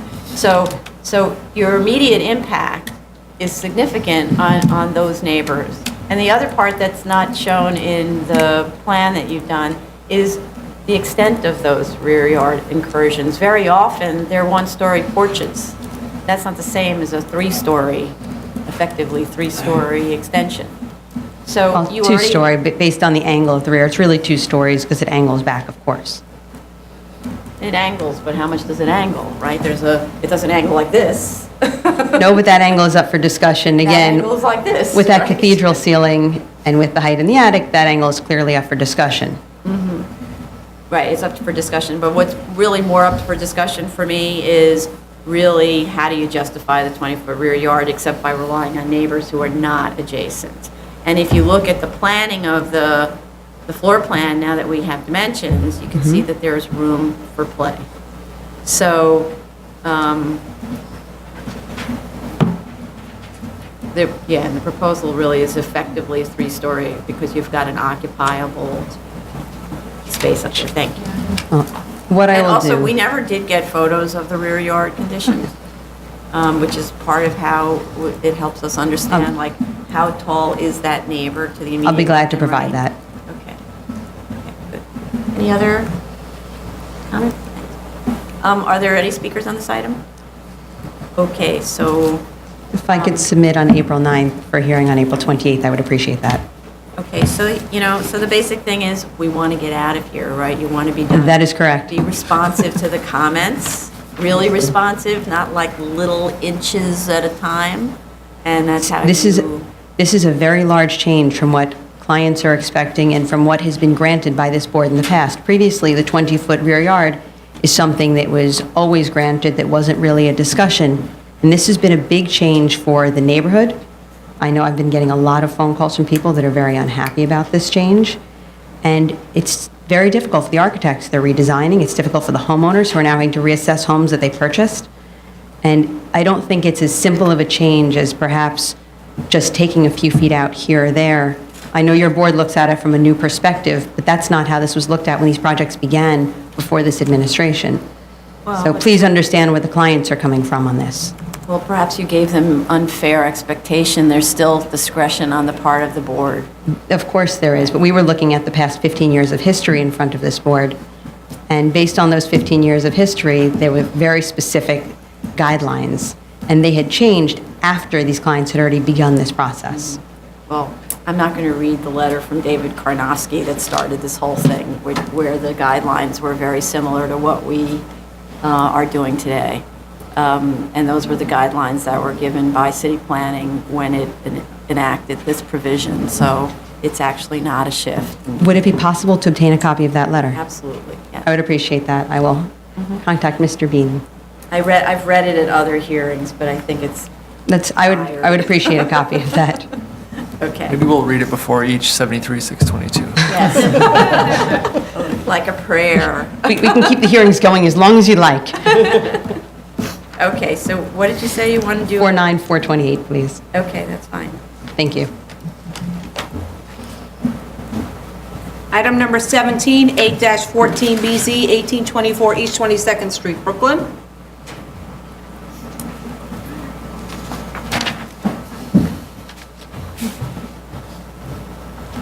Good morning again. Lyra J. Altman from the Law Office of Lyra J. Altman. I believe you wanted the same submission schedule? That is correct. Same So, schedule. April 2nd with a hearing on the 28th. April 9th. Sorry, April 9th with the hearing on the 28th. Item number 18, 60-14BZ, 14141 72nd Avenue, Queens. Good morning, Lyra J. Altman. On behalf of Jay Goldstein. So he requested an adjournment to May 19th. Let's see, does that work? Yes. He informed me you were aware of what he wanted. Yes, because with a submission May 1st, that works. And opposition submission on May 8th. I think that works. Okay. I will let him know. Item number 19, 6414, I'm sorry. 6414 BZ, 1320 East 23rd Street, Brooklyn. Good morning again. Lara J. Altman on behalf of the law office of Lara J. Altman. Okay, so similar submission schedule. Correct. To the other, so we'll submit on April 9th with a hearing on the 28th of April. Please. Thank you. Item number 20, 9414 BZ, 1150 East 22nd Street, Brooklyn. Mr. D'Angelo. Good morning. Dennis Delangelo, the applicant, representing the owner. We heard your comments. I want to tell you how pleased we are that our efforts that went into drawing P14 were not for naught. I think we've established the height issue. The comment on the stair dormer, if you look at the other drawings, the elevation drawings, the longitudinal section, they all show that that is definitely lower. It's about 12 inches lower than the main roof. Okay. So there's just this one, the little, the section On P8. on P8 that shows it in elevation, that one makes it look like it's high. Yeah, it's a little bit out of scale. Okay, just to check. But that is definitely the same as the others. That is it's 12 inches lower. So we just have the rear yard to talk about. Yes. I think, as was pointed out by Ms. Altman, these are big investments for these people, and they're individuals. They're not doing this to flip the house or get on television or whatever. It's a major investment, and what they're investing in is what they believe, as was pointed out, they're going to get their program because they see what has been built, and they're buying into that neighborhood character. The character obviously is changing as it does in all neighborhoods. But in this particular neighborhood, as was also pointed out to the board, that Midwood traditionally had large single-family homes on small lots. That's the reason Community Board 14 accepted the special permit for this one area, because of that fact. And because of that fact, it was attracting families, large families, that wanted to stay in the community and felt that this was a way that they could do it. The special permit gave them that extra edge that kept them here and kept them put. I understand different thoughts and where the board may be coming from, but again, this is something that people are investing a lot of money into, and they're going to be here for a long time. These houses are going to be in place for the next 100 years, hopefully. So the decisions we're making here will not only affect the family that's moving into these homes now, but down the line. And obviously down the line, there aren't going to be any further enlargements. This is it for this neighborhood. When this builds out, what we will have left is what the board has been approving over the last time period. The rear yard in this particular instance, the 24-foot suggestion by the board is something to consider. I spoke to my clients. Obviously, their program that's reflected in the floor plans, especially the second floor, put a lot of time and effort into that as far as their children's needs, their particular needs, their future needs. We feel that bringing the second floor back 4 feet would really make a difference on the second floor as far as the program goes. And you'll notice that we already cut back the roof on the third floor to make it softer, to read as a two-story building with a roof. If you look at the photographs that were submitted in December, in January rather, that we didn't have a chance to discuss because we've been adjourning, photographs A, B, and C show the rear yards. I wasn't able to actually get on the roof, but I got close to it had second thoughts about doing it. But if you look at those photographs, and you look particularly at, I think it's photograph B, which is looking at the two buildings behind us, Lot 11 and Lot 13. Wait a second, we need time to catch up to you. We're on Photograph digital. B Photograph B submitted. of the January when? submission. January 13th submission? Yes. Okay, photograph. What you're looking at there are two fairly large, single-family homes. Obviously, they have third floors, You're looking at lot 12, what is it? Lot 11 and 13, Lot 11 and 13, right? on photograph B. Mm-hmm. You'll notice the building on Lot 11 has an extension in the back, One story. one story. There are no records whatsoever at the building department for any filings on that lot. Mm-hmm. But the original building, as you can see, is pretty close to a three-story with a pitched roof. But how far back is it on the lot? If you look at the garage in the foreground on Lot 13, you'll notice that the back extension is fairly close to that garage. Those garages are usually 19 feet, 20 feet. And the one-story section of Lot 11 is fairly close to that line. And Lot 13 has an application filed for interior renovations only, no enlargements. They have a sign-off on that. And you can see clearly that there's a two-story bump out, there's a three-story original building. So I really believe that the essence of this neighborhood, in fact, you can see the house in the distance across the street, these three-story buildings with the steep pitched roofs are the essence of this neighborhood. They are the character of this neighborhood. That's fair, but, well, for one, you can't really rely on illegal extensions, right? We can't do that. And for two, we don't know, because you didn't give us, because you need to go and knock on the doors and measure, the distance between that three-story house and its lot line in order for us to say that there's a consistency with what you're proposing. I seriously doubt those are 20 feet away from their property lines, but maybe they are. Yes, the plans for Lot 13 should be on record at the building department because they did file plans, I assume, with a survey, and they do have a sign-off. So I will look into Lot 13, and I'll also look into Lot 11 if we can get some kind of maybe they can do a reading from our property with some kind of a machine or something to give us a distance on that. Yeah, you could use a lathe, right. But as far as our particular project, I think if you look at the second floor, you'll see that the lineup of the facilities, the toilets, the laundry, these are not large bedrooms. We're not, McMansion-type bedrooms here, but we did cut back the third floor substantially at the 20-foot yard level. So the third floor did give up some space. You can't walk up to the window. It's not a straight three-story reading, which I understand is one of the thoughts that the board has. But by softening that and by maintaining the program, we still have a bedroom up there. The building will be sprinkled. We're using skylights in the sloping roof. It's not the best solution. It's not what we had before.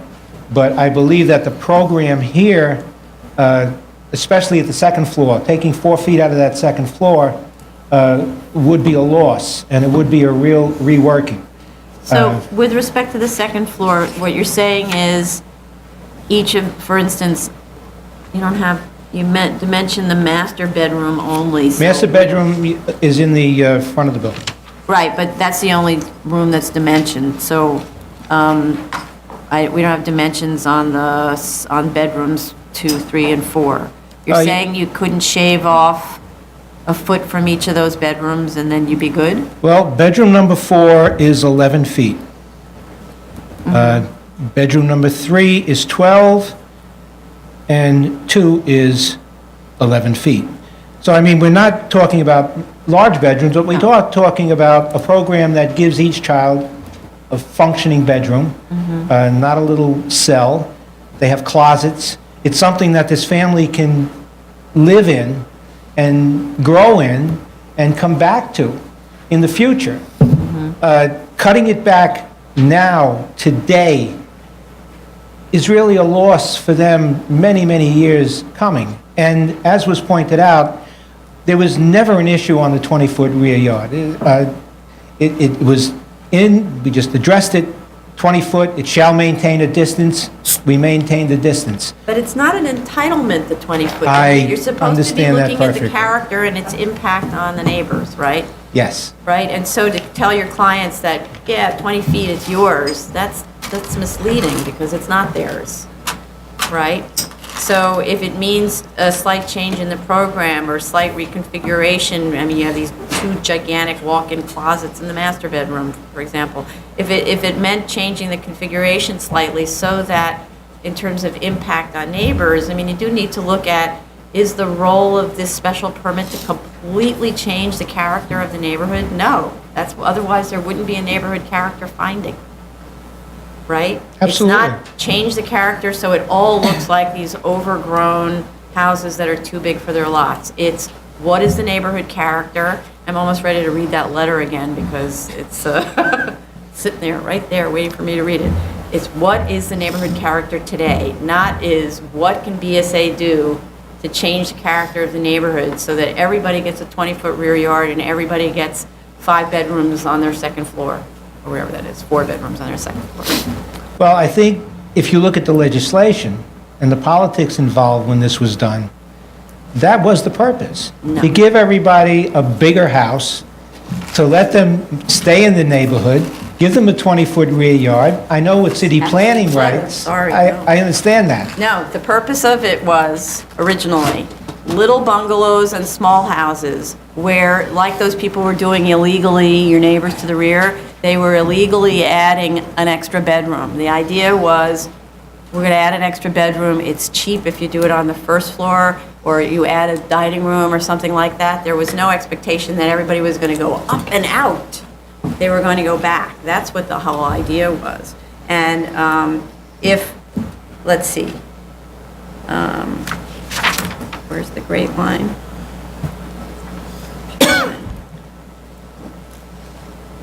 So this was a letter from city planning to the then chair of BSA, James Chin, and it says,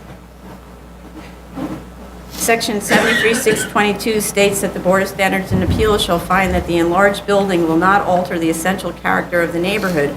We believe that the proposed new home, which is clearly not an enlarged building, which was another subject, would alter the character of the block in a number of ways. Although the proposed house meets the height regulations of the R2 district, it will be nearly 12 feet higher than all other houses on the block, 39 foot 10 in height as compared to the existing 28 feet in height. It talks about the side yards of the proposed house meet the side yard regulations of the R2 district. However, the building extends 2 feet into the required 30-foot rear yard. That's only 2 feet, and they objected. It's also 11 feet above the neighbor. But they said that the building is not consistent with neighborhood character because it reduces the depth of the rear yard to 28 feet. So that's from the Department of Joe Rose, who was the drafter of this legislation. And I go back to that because that was legislative intent. There's another letter from David Karnowski, General Counsel, to similar effect. The following, 2 years later, 4 years later, sorry, 4 years later. So that's where I'm getting this from. I believe in legislative history, and I see that what's happened is everyone is telling their clients, you can have it all. I don't Right? think that's the case, Well, Madam Chair. That's what we seem to be hearing. These people can see the neighborhood. Right. That's the issue, that they see the neighborhood, they want to buy into the neighborhood, and it's not cheap to buy into it, it's not cheap to do this. Right. And they feel that what they see is what they're buying, what they're paying for. Now, up until recently, that was the fact, whether we agree with it or not. Now, we're trying to work with the board. I think that's clear, that the applicants, the architects, whatever. But we are dealing with a neighborhood that does have zoning, which has a specific area that says tall buildings on small lots. Assuming that in the R2, with the 23,661, you're going to get tall buildings. And No, you can but see we those look at- dotted lines just, We look at current neighborhood character, not future projected. Otherwise, you can't look at the neighborhood character. Otherwise, we build out everything as if it's a soft site. We No, don't do that, right? The point is, the assumption in the zoning of 23661 is that you're going to have tall buildings in this zone on small But lots. that's not what the BSA looks at. The BSA looks at current neighborhood character. Okay, so what I'm All right. seeing is you've got a 7-bedroom house. That's pretty, with a study loft on the 3rd floor. It seems like, it seems like that could become a bedroom, then you don't lose a bedroom on the 2nd floor if you reduce the depth. So it seems like even, and I know that you're a very good architect, so I'm not trying to redesign, but I'm thinking if bedroom number six moved against the other wall, you wouldn't have lost circulation space around there, so you could actually have room to make the study loft area into a bedroom. So I think that in the interest of the neighbors and protecting their investment in their neighborhood, that you need to look at a 20-foot rear yard. I'm not disputing the height. 24-foot rear. 24, which is already a reduction, which you've got. And what was I say? And I'm not disputing the height because I think you established that the neighborhood has that height. So more than the neighborhood, significant number of houses on the block have that height. Okay, So- if I may, Madam Chair, obviously, we discussed this last evening. If we can keep the first floor with the 20-foot rear yard, Then it's like similar to what your neighbors have done. we can bring back the second floor, the 4 feet, we'll redesign the second floor. I would ask, however, that we go back to the original height limitation at the 24-foot setback, according to the zoning setbacks of the 30 feet, so that we would not be banging our head on that ceiling forever. If we could, Take a look at those properties behind you and see what their setback line is, because that helps you establish what does a 3-story building look like? Where is it? And that will help you argue in favor of that. thank you. idea. Thank you. Okay, any other comments? Any speakers on this item? Okay. How much time you need? 2 weeks would be fair. Okay. So, submission on April 9th, is that good? Sure. So that would put you on the, can we have this on the 21st? 21st? Yes. Is that right? We have room for it. Oh, actually, what, sorry? We have room for one. Okay, on the 21st, so a hearing on the 21st, submission on the 9th. Great, Okay, thank you. thank you. Thank you for working with us. We're trying. Thank you. Item number 21, 14814BZ, 11 Avenue A, Manhattan. Richard Lobel of Sean Lobel, PC for the applicant. Good afternoon. You wanted to adjourn this? Correct. Submission on April 9th for a hearing on the 28th? Correct. Okay. Thank you, Madam Chair. Item number 22, 18614BZ, 5163 Bond Street, Brooklyn.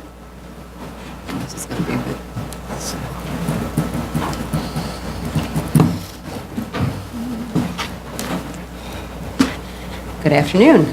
Lear J. Altman from the Law Office of Lear J. Altman. Did attend your executive session yesterday and heard your comments. To begin, I do see what you were talking about, Commissioner Montanez, regarding the difference between the 15 feet and the 14 feet. We've been able to locate the inconsistency. We're going to figure out where the inconsistency, where the error is, I should say, and we'll make sure that everything is corrected to match. But the 15 feet on the plans is to the top of the cellar slab. Understood. So you have to add at least 3 feet. Understood. We're looking to see where the error is, whether it's just a numbering error, or whether there's an actual Maybe calculation the- error in the cost estimates. We need to look at everything and make sure where the error is, and we'll have it corrected wherever we find the error. Okay, thank you. Regarding the EAS, we did hear your comments regarding the additional building that is being built on the other side of the play yard that may mitigate our shadows. We appreciate the comments. We will be speaking with Mr. Habib's office, who will be, of course, incorporating that into the study. He will also be looking into doing a restrictive declaration on this. As you said, LPC did flag archaeology on this. And lastly, we're asking Mr. Habib to check Lot 5 and the history based on the Phase 1. And based on your comments, that BIZ is showing it as a gas station. So those items are all being worked on as we speak, in addition to a number of the modifications to the plans that you did notice.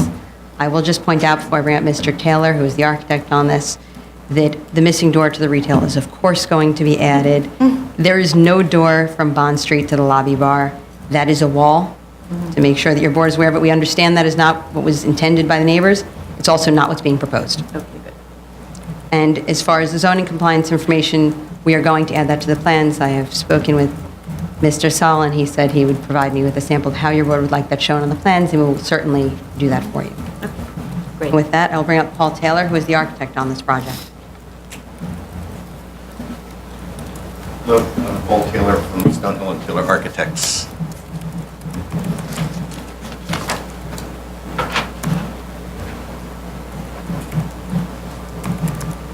So unless you have a particular question, I know I've been informed that I'm supposed to explain this business Yeah, about just- the elevators. Yes. Right, so Okay. you're going to take the mic, Mr. Taylor, with Oh, I'm you sorry. as you walk to the podium? Thank you. Hello, okay. Oh, So- you can You actually take the pull mic it with out. you. Oh, I can pull it out? Great, thanks.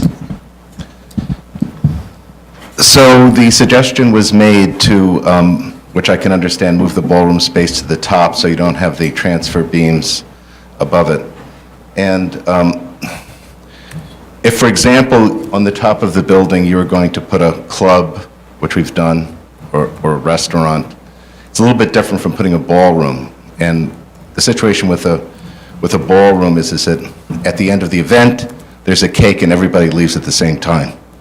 So the occupancy we have is approximately 450 people.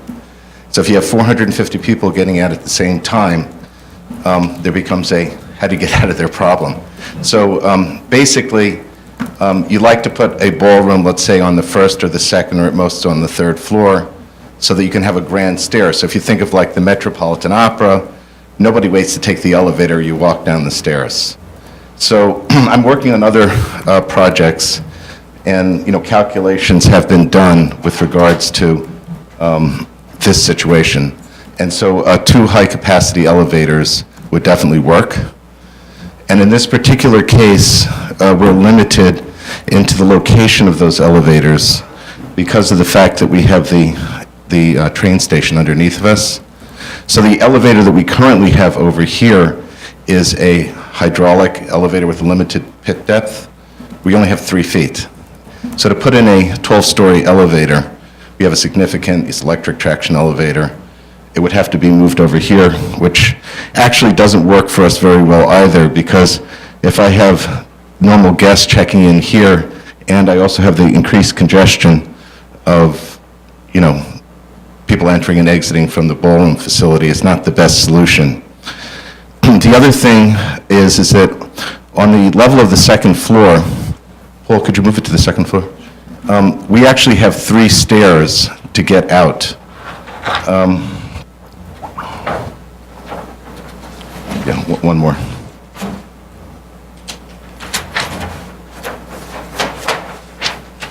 Oh, actually, it doesn't show it. You have to use the other set of plans, the ones here. Go to the second floor. We have a 1-story stair that goes in addition to our 2 tower stairs. The question, I saw one of the questions that was brought up in the executive session is that there's sort of a square stair, and where does that go? That's a little confusing to understand. It's actually the tower stair for the upper guest rooms. Goes across, there's a bridge that goes across where the transfer beams are and connects to that square stair, takes it down, and exits it out. I saw the bridge takes you to the fire stair. Yeah, this stair connects across, do you show them? There's a little, what we call a transfer corridor that takes us across over to this stair. But what is that square stair actually for? It's actually exiting the people from the upper part of the building. Okay, and so what, it's functioning as a transfer so that when people are on, go back to the Yeah. lower floors, like what is that stair doing for you, the square right now? Is that the stair where those rooms, that's your second means of egress from those rooms? Correct. And you're allowed to have a spiral stair as a second means of egress? Oh, it's not a spiral stair, it's just a regular stair that has in this configuration, but it's going to be a normal stair. I see, okay. And it's thoroughly enclosed. Yeah, it's a 3'8", 2-hour fire rated. It's just not in a standard So in rectangular. order for, so where are they transferring to, who's transferring across that bridge? All the people on the upper floors. So so that staircase doesn't go all the way down to the ground floor? This one does not, no. Oh, how are you allowed to do that? Really? Yeah, well, it does go all the way to the ground floor. This is part of the staircase. This is part of the 2-hour So enclosure. that doesn't continue all the way That is down? correct, yes. I didn't know you were allowed to do that. Okay. Yeah, it's a transfer stair. We do, most high-rise buildings, when you put, I mean, not in this configuration, but you have the stairs in the middle and the core, then in the bottom you have retail space or whatever, then you transfer it over at a lower level, and then you come out close to the street. So that would be a fairly standard thing to do. And the reason that that far end stair doesn't go down to the ground floor is why? Well, because it's sort of right in the middle of our loading dock. I mean, it goes through it's a kind of a complicated three-dimensional program. But I think that what we're here to worry about is this ballroom thing. And so by having the ballroom at the lower level, we are expecting that people are going to walk out. They're not going to take an elevator. The elevator is basically there as a slow-speed type of accommodation, but not to move large groups of people. I don't think that they took it into account in their calculations. They removed a couple of rooms because we put the extra set of elevators in, which is not the drawing we're looking at. Yeah. In addition to that, we'd actually have to make the stairs wider because we have 450 people will not fit into 2 stairs, so that they would, I understand that we're supposed to draw up a complete scheme. Can you move the drawing, or, well, I don't know, maybe you can see it. I can't. Is that the 4th floor plan that you're looking at where you remove the guest room to accommodate a possible elevator? Okay. Which planet? Yeah, these are the event space elevators, but can you put it side by side with what a normal floor would have looked like before we put them in? I mean, that's really the question. Yeah. Yeah, it seems like you have a guest room from floors 4 through 10, sort of tucked away behind your... That's 5 to 10. Right. So because of that diagram we showed you before, the elevators kind of have to go over here, and so therefore, in putting them in over there, we have to fit them into the slot over here. We have to move over our passenger elevators, move the stair over, and put the event elevators over here. I think it's clear if we look at that pink thing. You couldn't put it in your setback? No. Why? Which setback? Well, that setback It's is, got a 20-foot that's a rear setback on the yard. That's a required Yeah. rear yard. Yeah. Right, so this is our only area we can put it in, like we're confined to that area. So I think from our standpoint, you certainly could do this, is that it creates a tremendous amount of congestion here for having our public events, people coming here, everybody exiting out through here, people entering through here. We're going to have to lose some guest rooms, which I guess there was a financial model done, and then additional to that, which we're going to have to widen the stairs when we do the more developed scheme, and so that'll have a little bit more impact. So it would be, the far stair would have to be widened, or both? Either both one. the stairs? Yeah, we'd have to calculate, it's either 1 unit or 2 units of extra width, we'd have to do the math. So another 22 inches, basically. 22 or 44, depending on the math.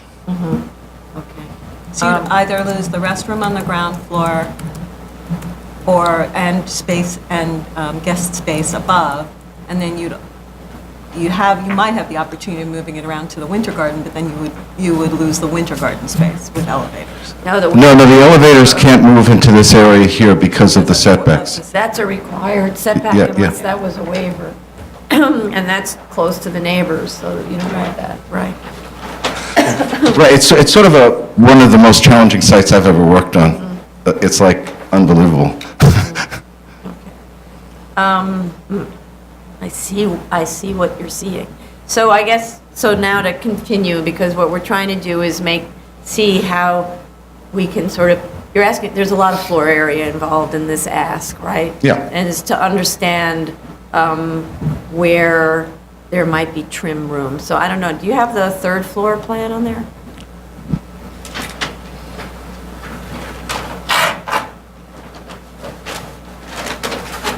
So it's kind of hard to see, but I sort of memorized the drawings. I know that there are a lot of back-of-house spaces on that floor.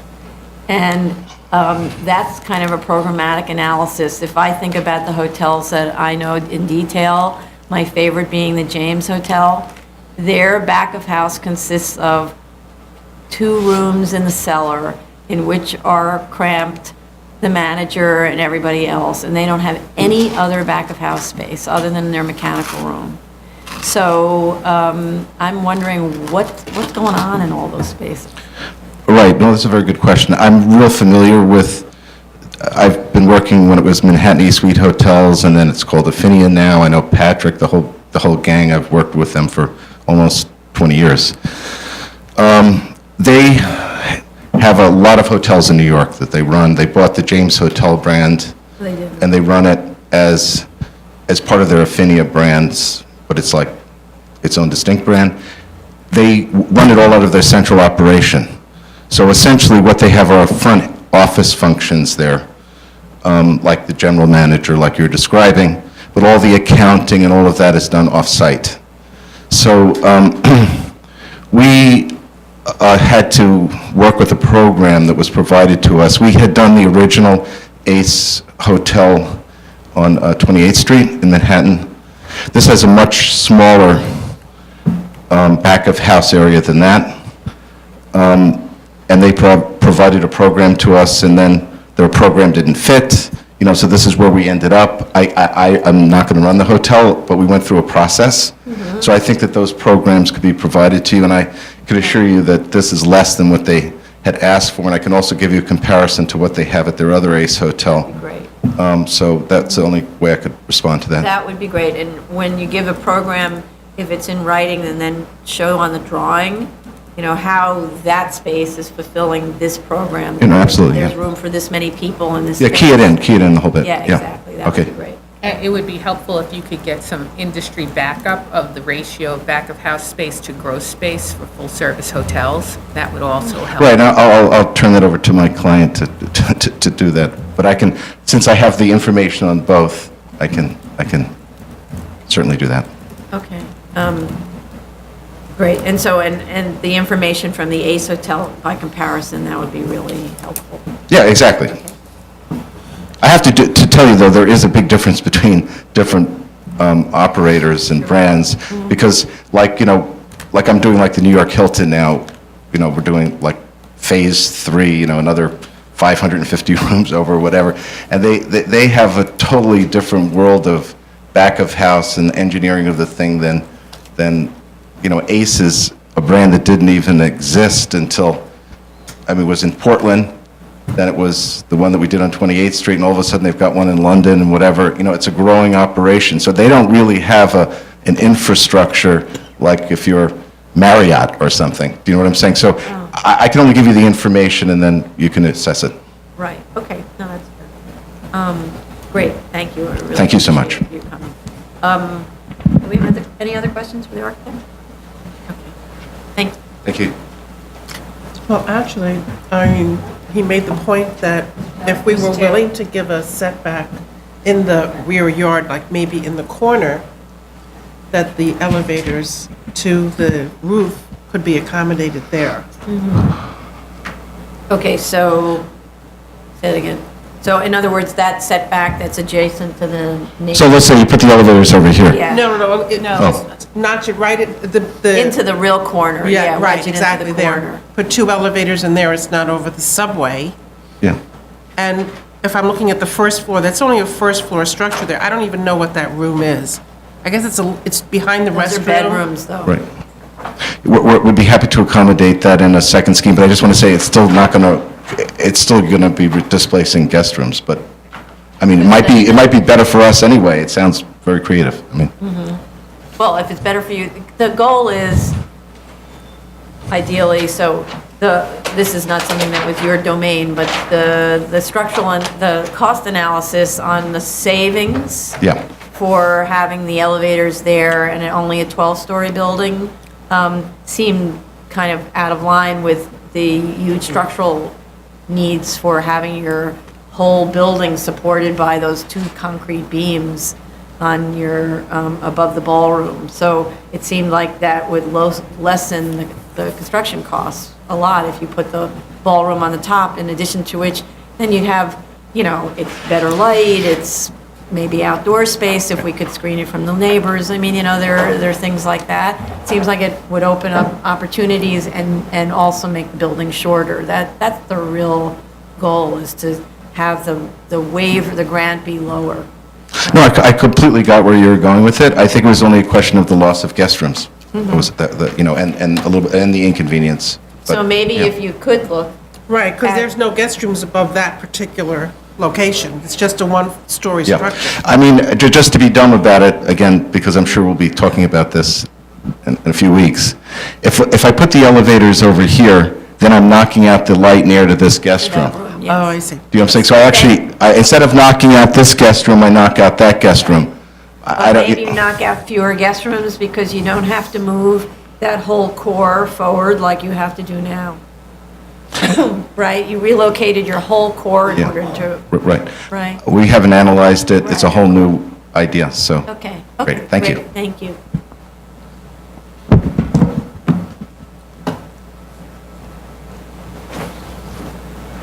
So I just want to clarify, your board is saying you'd like us to look into an additional waiver that would be required for Yeah. this? If that improves the basic, the overall grant, because waiving a little rear yard setback for effectively a permitted obstruction kind of thing might be, well, it's an elevator. Might be a better solution. It depends, again, on how it affects the neighbors. We'd be I was looking- going to say, I'm not sure how the neighbors will feel about that. They have been Right. very vocal in the fact that they were happy about the 20 feet clear that they were Right. effectively going to have back there. But this And wouldn't this has be been- like a source of light or anything like that, right? So that's maybe part of their concern, was that there was a ballroom. I mean, I know that was a concern. The ballroom was, so, if you talk about trade-offs of difficulties, noise from the ballroom that's right at the second floor versus all the way up at the roof. Understood, we've Far already away. agreed to do away with that terrace, Yeah. but they also were obviously concerned with the distance of the building to their lot lines, and Yes, that was something that they were okay with the current distance. I'm not sure how the neighbors would feel about bringing this that much closer to their lot lines, because it will be the entire height of the building, and it will be closer to their lot lines, factually. But it's Right, only but- the elevator. And we have been having ongoing conversations. I should let you know that my clients have been meeting with the neighbors repeatedly since the last hearing in an effort to work together to make sure that everybody is happy at the end of this. Right, that's great. Okay. We see a neighbor is here, so. Two neighbors. Okay. So I think we had also financial questions. That is correct, and Mr. Freeman is here with us today to address the financial questions.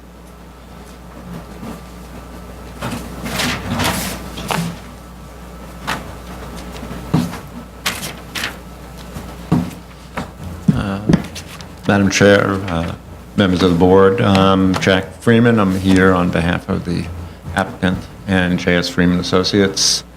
We were at the session yesterday. There were a number of questions, so I have a list, and we will, of course, follow up in writing. And I guess, welcome back, Commissioner Otley-Graham. Haven't seen you at hearing in a while. You were away for... You were out. Oh, She was injured. yeah. A few things I wanted to just touch base with, because it just came up. The cost estimate between the scheme with the ballroom on the third floor and putting the ballroom upstairs. The cost savings is significant at the $2 million level. That's over $330 a foot. You're not saving anything on the foundations, you're not saving anything on any of the infrastructure of the hotel. And for that extent of savings, to just address the transfer beam issue, when you put in hotel rooms, you then also have to put in all the plumbing for those hotel rooms. So $330 a foot savings by changing over from the transfer beams is a significant savings, since nothing else in the building's infrastructure foundations, et cetera, are unaffected by that situation in terms of cost savings. Well, can we just do that a little bit slowly? So. Sure. You take out the ballroom on the second floor, third floor, and fourth floor because it's three-story. You're taking out the transfer Yeah. beams, And you're taking out the transfer but beams. then you're replacing it with slabs Then you're replacing it with slabs. and a lot of plumbing. And a lot of plumbing, okay. So then, you're removing, so you remove the transfer beams, so that's the expense, and you're removing that transfer stair bridge, that's part of it too. And however, you're finishing the interior, so it's not just the transfer beams, because you have to finish that interior. And then, you are removing a floor, because it's a shorter building. So all that plumbing, I don't remember how many rooms there are, but all that plumbing, you're also taking out. Hotels are pretty plumbing intensive. No, I know, but there's a lot of rooms on that upper floor, all of which you're removing. And so the amount, I don't know if it's the same number that you're infilling as you're removing, right? I believe it is. It might be the same. Okay, in which case the plumbing's a wash, right? But the exterior of the building isn't a wash. The additional height of the elevator isn't a wash. I all think that the stuff, cost estimate, I mean, I didn't do the cost Right, I know. estimate, but I think that the cost estimator did a pretty thorough job of looking at the adds and deducts as a result So- of removing the ballroom. So to save $2 million in the removal of the ballroom, yes, you still need a roof, even though you're dropping from the 13th floor to the 12th floor. Right. You're saving a little bit of the facade. It may be a wash on the room, so that all of that $2 million might be roughly attributable, the bulk of it, to the transfer beams. And what I'm saying is, based on my review of what the cost estimator provided, he did a reasonable job of looking what the adds and deducts would be related to what you asked for. So it may not seem like it's enough, but it is. It is what it costs. So I can talk to the cost estimator. He did provide a level of detail on one schedule, which compared the no ballroom and the proposed scheme with the ballroom, and that's where the $2 million comes from. I can see if we can get some more detail. It doesn't include soft costs, which would probably be another $500,000 or so related to that. So I'm not uncomfortable, and I'd like to make you more comfortable that the $2 million is, the savings that you're going to get. And whether that is what you might have thought it would be, with that savings, the addition of income from the hotel rooms that you gain wasn't sufficient to carry the cost. That's what our analysis showed. Now, there were some questions related to our assumptions, which I'll discuss, but I'm not concerned about the amount of that cost savings, because many of the significant costs in the building are unaffected by the removal of those transfer beams. So maybe if he could, in his narrative, explain more carefully the adds, deducts. Sure. And because it's just actually two columns, and then, you don't. Yeah, I mean, I'll talk to him, and we want to give you a level of comfort, but for just the adjustment, the fact that the major structure of the building has not been affected by that. Similarly, there was another question that came up yesterday about why does the facade cost more in one version of the scheme than the other. It has to do with the way in which and who is going to be doing the construction. The facade for the proposed is tied into a complicated structure, and it's going to require that a certain level of expertise in concrete and construction work be on the job. You can't chase those guys off when you're dealing with the facade. So the incremental cost of having to build a facade with a certain kind of contractor is what you're seeing. And I can get that explained a little bit more, but. Is that my question? When I was asking for an explanation of the difference between the encumbered and unencumbered cost, that's my question. Yeah, that's your Okay, question. yeah, I just wanted to make sure. But I mean, it Yes, gets right. to the question of structure. When you look at how something is built, you're, in a sense, subject to the way in which it's going to be built. So unencumbered scheme would not require the level of expertise of special construction that the encumbered scheme requires, and then you're stuck with those tradesmen as So the it's all government. about distributing that weight onto the portion of the building that's not the That's sub- right, but once you bring that trade in, once you bring that special construction in, you can't bring another company doing the same work to just deal with a facade. So you're trapped. It's going to cost you more. It's just a practical aspect of the work. So yes, that was your question. I didn't mean to jump around, but I got a list from my client, and we reviewed it, so I was just going to go through it. I think that the ratios of income question came up related to ballroom or no ballroom. And then that was followed by a number of questions which you came back to yesterday as to, well, why can't you just figure out how many weddings or bar mitzvahs or other events you're going to have and what you're going to charge for those and show that as an income line. I think that at the end of the day, the way we have accommodated it is by industry standard. In other words, a full-service hotel, which this would be categorized by Pinnell Carr Foster or by any other of the few companies that provide that data.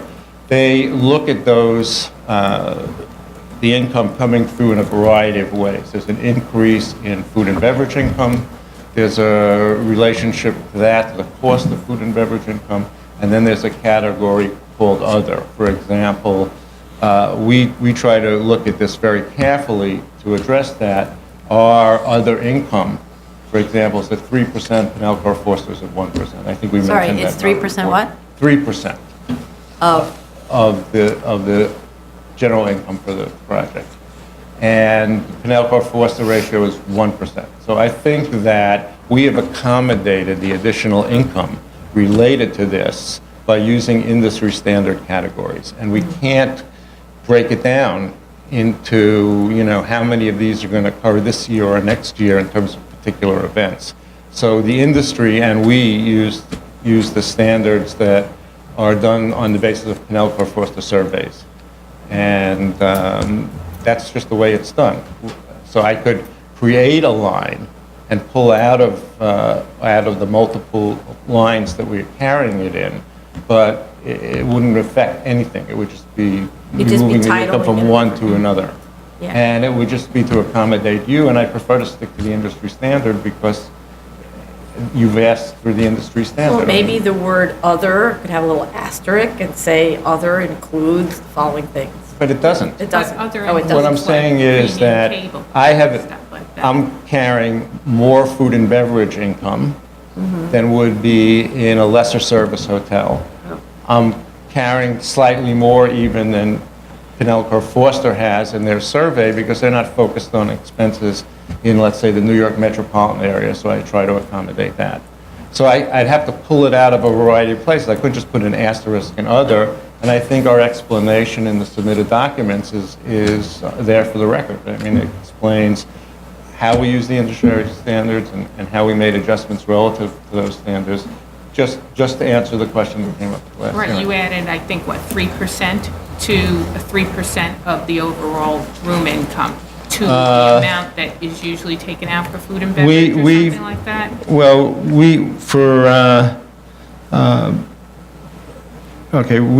the unencumbered, the post-development used 21.5% of revenue and 3.6% of revenue for beverage, which is a total of 25.1%, whereas PKF uses 23.9%, so we're slightly above that. So I could equalize it to PKF and then call this income related to, but even in the PKF, they're looking at East Cupcake, Iowa, in terms of a hotel. It's a full-service hotel, and it's relative to the costs there, as opposed to what they might be in Brooklyn or Queens or in Manhattan. So my assumption is that their rates are a little bit lower because they're aggregating on a regional basis as opposed to addressing local, but you can't get deeper than that from the available data sources. So I believe that we've covered all that stuff. And And then, as we said, and I think this gets to, perhaps looking at it a little bit more closely, we feel that going forward in Brooklyn, there's a significant number of new hotels that are coming on board, and this hotel has to differentiate itself. And in order to do that, it has to have the ballroom. It's difficult to say it in any other way.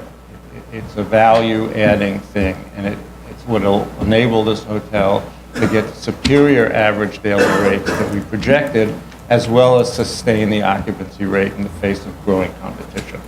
So we think that that we've done that. We'll be. I don't mean to digress to the way hotel analyses are done, but for example, the STR report.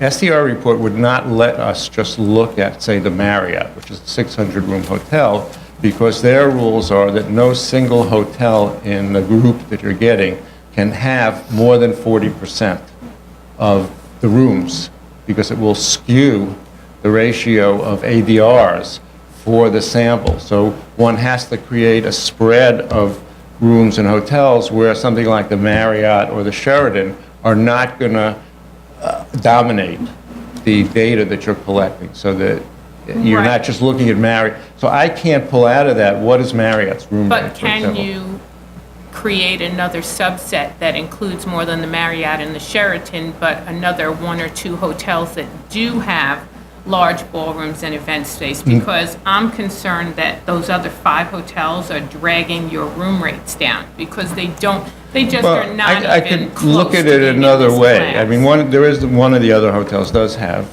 a relationship with the Sheraton and uses their banquet and meeting room facilities, and so it's not quite the same. But I can look at what their rack rates are as compared to the other. I can see what the difference is when you've got a full-service hotel with all this stuff on some kind of proportional basis, as opposed to an ADR basis. Because the ADRs are confidential. I can't just get that for the Marriott. Right, but that actually would be helpful, because right now you've got assumptions on top of assumptions on top of assumptions, and I just want to see where it's actually grounded in more than just assumptions. So you start with your STR comparables for average daily rate, then you made an assumption about what the start date for the proposed would be. You added a percentage on. Then you took another percentage off when we asked you to give us a no ballroom. Well, I backed out because I had made the assumption originally Right, so that then we'd you- achieve a rate and occupancy as a result of having a Right, ballroom. but all of that is based on a subset that includes 5 out of the 7 hotels that don't have that kind of amenity, really don't. So it's kind of I like can- built on yet another well, assumption. I will take a look at their rack rates, but in order to do, I think, what you're suggesting, I have to have a set of hotels which are all Marriott or Sheraton size, compared to a set of hotels which are all smaller in size, so I could look at the difference between full-service and smaller service hotels. Right. And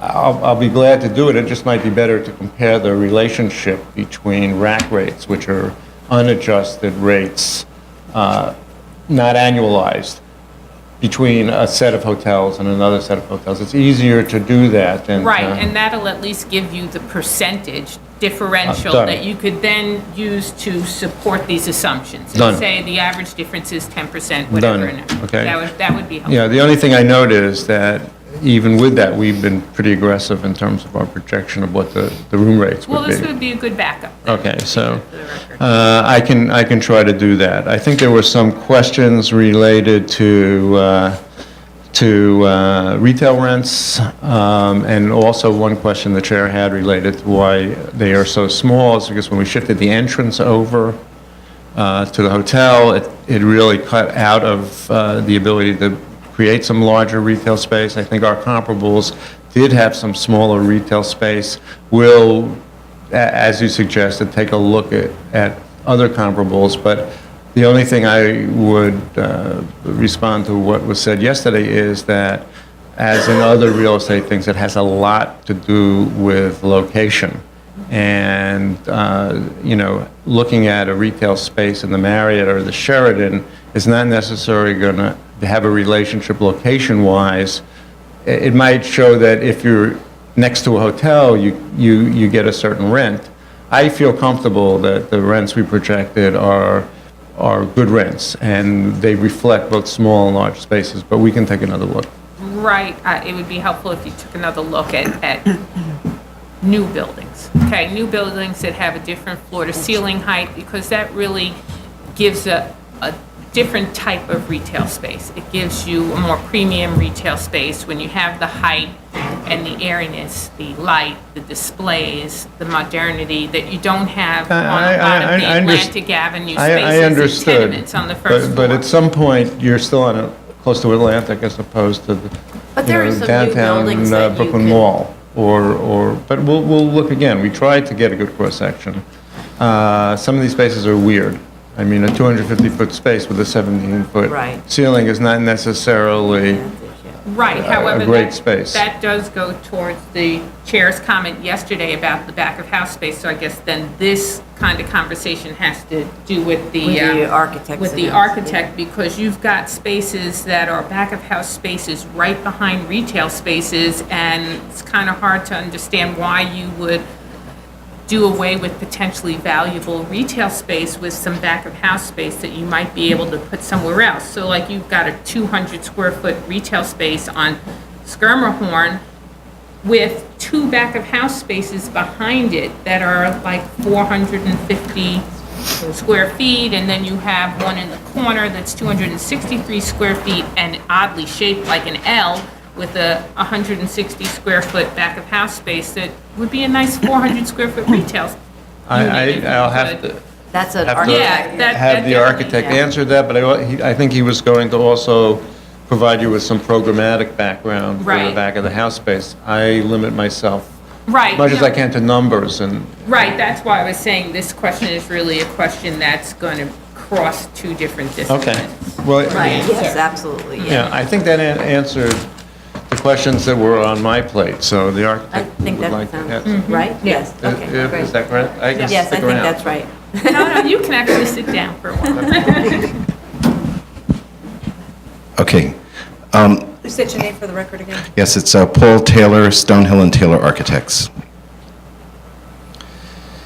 When we had the reception over on Bond Street, we had those same spaces. So what are those spaces? It's what we call the front office, which is like if you're checking in and they want to go back and make a Xerox or pull a folder or whatever it is. It's the really messy area, and then it's luggage. And so those are the spatial requirements. This particular product has a very large sort of food and beverage operation, and this whole sort of social scene, which really is the brand. So maybe in another hotel you could have taken those spaces and moved them into the central part of the space, but actually it's like very valuable, that center living room, so to say. So that's the reason why it is where it is. It's the same program as it was when it was on Bond Street. So, if you just, over there on you have that retail space in the corner, on the corner of Bond and Skirmerhorn? Yes. And right next to it, there's this strange there's these two back-of-house spaces, one of which... Yeah, I'm telling you, one of them is luggage and one is the front office. I wouldn't necessarily, in the final analysis, lay it out exactly this way, because currently what it's giving is, the luggage, the window, and the back front of the house. So I think what it is it's a block of what we used to have over here. So we can lay it out in a more logical way, but that's the for program. instance, Yeah. why couldn't that be next to, or I'm not really sure what the Winter Garden is, but why couldn't that be next to door? Well, it has to be next to the reception. It has to be next to reception. Right. That's the receptionist goes back and makes a Xerox. That's what they do. Oh, And a person comes and they said, I'm going to check in 2 hours, here's my bag. So that really doesn't want to be over here, it really wants to be over here, but we moved it. That's the reason why it is the way it is. so what's happening though is it's lowering the numbers because you don't have marketable space there, right? The luggage in the photocopy machine room. Yeah. are- No, I understand. And we didn't do the numbers, we're just taking the program and moving it over there. So maybe you should look at, so that we enhance the retail value, look at whether this, programmatically, this works if, you know, for instance, photocopy machines aren't those big lumbering things like they used to be. You know, the machine doesn't move anymore. Yeah. It's a little Could you thing. carve out 50 square feet? Right. I grant it to you. Do Yeah. you know what I'm saying? But it's going to be, let's say if it was 152 square feet, you still have, you know, the luggage room and all of those issues. But we'd be happy to, you know, Look at it. engineer it down as small as we can. And on the other side, what's the back of house space that's near the loading? You've got 3 separate rooms behind the retail, so you have like only, if you keep moving east. Yeah, those are like useless back-of-house spaces that are just there because of the way we oriented the core. No, not. Yeah, I'm sorry. East. I'm sorry. Yes, this is something entirely different. What is that? We have a loading dock because of the size of the hotel, and so this is shipping and receiving over here. It has nothing to do, they're both called back-of-house, but they have nothing to do, one is, yeah, they're nothing to do with Right, each no, other. it's just that it's Yeah. cutting off a nice retail space into only a 200 square foot space. It's where the placement of your back of house is actually taking over what could be really valuable retail space. So This over here, I understand, but this, No, sorry. go back. Next to your loading dock. You see how you've got only 200 square feet of retail, but you've got 3 back-of-house spaces that are about 700 square feet. And so the question is, can't you make that retail space a little larger? And Yeah, well, I mean, let's just be, okay, let's just talk, the one that's 94 square feet is security. So that's an actual person sitting in there with a, I'm looking at 241 square feet, 182. I think his plans and- are later plans. We don't have the same. Oh, okay. We don't have the same layout as you do. okay, but we're going to have to give you this program to substantiate, instead of it saying BOH, it has to say what it is. Yeah, I think that's confusing. So- Why so- you so- need it to be there. Yeah, exactly. Right. Yeah, you know, whether 197 could be 205, I'm not going to argue that. No, I mean, could Yeah. it be 500? Or Yeah, no, but it couldn't be. That's what I'm trying to say, because the loading dock is this big, and just practically what you need is that somebody arrives at the loading dock with all this stuff, and somebody has to receive it, you know, so it requires sort of a receiving area, which is what the 241 square foot one, and then you have a security officer. So, that's what you're dealing with here, but we would have to give some backup to substantiate that. Yeah. Okay, so what you'll do is both substantiate where you have unmovable back of house, that the adjacencies are so Yeah. important that, and you'll. And trim it if we can. Yes, exactly. Yeah, I got it. Great, Thank perfect. you. That's what we like. Okay. Okay.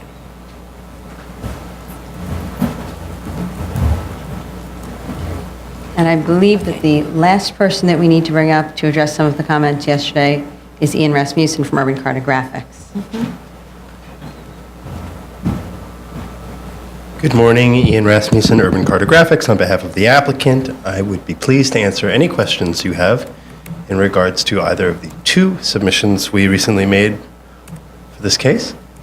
So it was actually the engineer that I wanted, no offense. I apologize. The engineer's here as well. Oh. Okay, good. So it was more that I mean, that was a very interesting story about the subways, but it's more that I'd really like the engineer to show us what those subway drawings indicate, if you have that stuff. I don't know if you have it.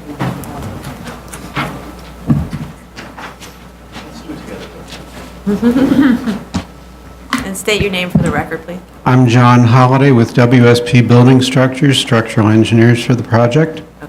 So there's there's one drawing that shows the subway system that's underneath and the top of the tunnels, I guess, as opposed to the drawings that you prepared that have the the slabs showing in the top of the slabs. Those guys, right.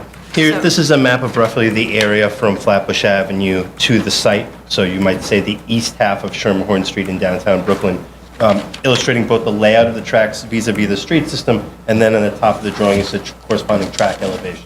Okay, so that's the one. So it's, where in that drawing does it actually show you what the pink area is claiming? Like, there was a drawing that was done by the architect that says where the top of the tunnel is, but we never actually had that drawing from the engineer. So I could just give you, to start, because I referenced those same percentages of lot coverage of the railroad right-of-way, the subway right-of-way, rather. In our submission that I believe you received in December, there was a key map that referred to the different developments that have taken place on this stretch of Schermerhorn Street. And in that map, you had shaded in pink that portion of the lots that, according to the tax map, was marked with the subway's right-of-way, which is shown using, I believe, an alternating dash dot line on the tax maps. That corresponds with both these drawings, roughly, I mean, sort of have to piece them together, but also to a plan that was given to me by the architect. My understanding was that the MTA drawings were obtained, as is the course in the design phase of the project. Those drawings were brought into CAD and essentially aligned with the different lot lines on the street, and then the areas calculated within and outside of the subway right-of-way to determine the percentage of each site fronting on the street that was encumbered or within the subway's right-of-way. That's not really my question. Let me just, I'm not, I apologize for the small scale of this drawing, but I'm not sure if this is the one you're referring to. This is one where we've taken the original MTA drawing, converted it to a digital format, and inserted it underneath the footprint of our foundation, so that you see the overlay of our foundation on top of the subway tunnel. I don't believe we have that drawing. No, we do. We do? have that, Oh, we yes. do? Okay. What's the number of it? Yeah. It's the That would be foundation plans. F0100, or FO100. It's in we the just get foundation that? plans. Yeah, it's here. No, we had that before. 310. Yeah, we found it. Here we go. 310. I just have so many different things, so. Here you go. Okay. So that's an overlay on top of, so then therefore that, what's the cover of it look like? It's not the ancient drawings, it's that one. Okay. So Well, the ancient drawings are laid in there they're in faded. behind it. Oh, I didn't- Faded be underneath the new foundation plan. Okay, so when you look at that, is there information on the subway underlayment drawing that is indicating to you, because I actually just can't see it, it's very, very faint. Is there information that tells you where the top of the tunnel is at each one of those areas? The original subway plans do not include that information. We have drawn a section through the entire tunnel, which is on FO301. At the top of that sheet is a section drawn across the site. On the left would be Bond Street, and on the right is the eastern end of the site. And that shows how the subway tunnel is stepping up and down. And it's consistently stepping across the short dimension, right? Well, it's a little more complicated than that. There's a slightly lower portion out near the front entrance to the hotel. There's a little bit of a depression in the mezzanine, in the mezzanine structure, but it's a reasonable, I mean, it's reasonably flat across if you take sections going from The reason that I'm Schermerhorn down. asking is because, and I understand for practical reasons that you pick a clean square, that's where you're going to want to have the bulk of your cellar. But one of the things that's a problem with this project is that there's not enough room for kind of subterranean back of house stuff. And so I'm just wondering if, when you take a look in plan at all the elevations, sort of spot elevations beneath, whether there are places where kind of one little pit could be added, and then that sort of expands your effective cellar. Well, we've really done our best to maximize utilization. At this end, the western end of the site, there's a subway mezzanine which is just a few feet below grade, and so we're really not able to do anything except put a mat foundation directly on top of that. Then it steps down at the edge of the subway mezzanine, and as soon as it steps down, we take advantage of that and put our cellar in. But then the subway tunnel rises up as we go to the east, and when we run out of usable headroom, we terminate the cellar. Okay, so at that point is when you have no usable headroom at the edge of that? That's and right. there's no places where there's some kind of a dip that's just because the tunnel is sort of moving a little bit away from the edge of the site or something like that? No, I'm afraid not. It's really kind of stepping flat across, stepping down, and then rising up. And that's a pretty consistent description of the top of the tunnel. Okay, so then the next one where you might be working in tandem with Ian, I'm not sure. So what we're trying to establish is that this site is differently burdened by the subways than the other sites that are currently in construction, like there's one just like one site over that's in construction and didn't need a variance.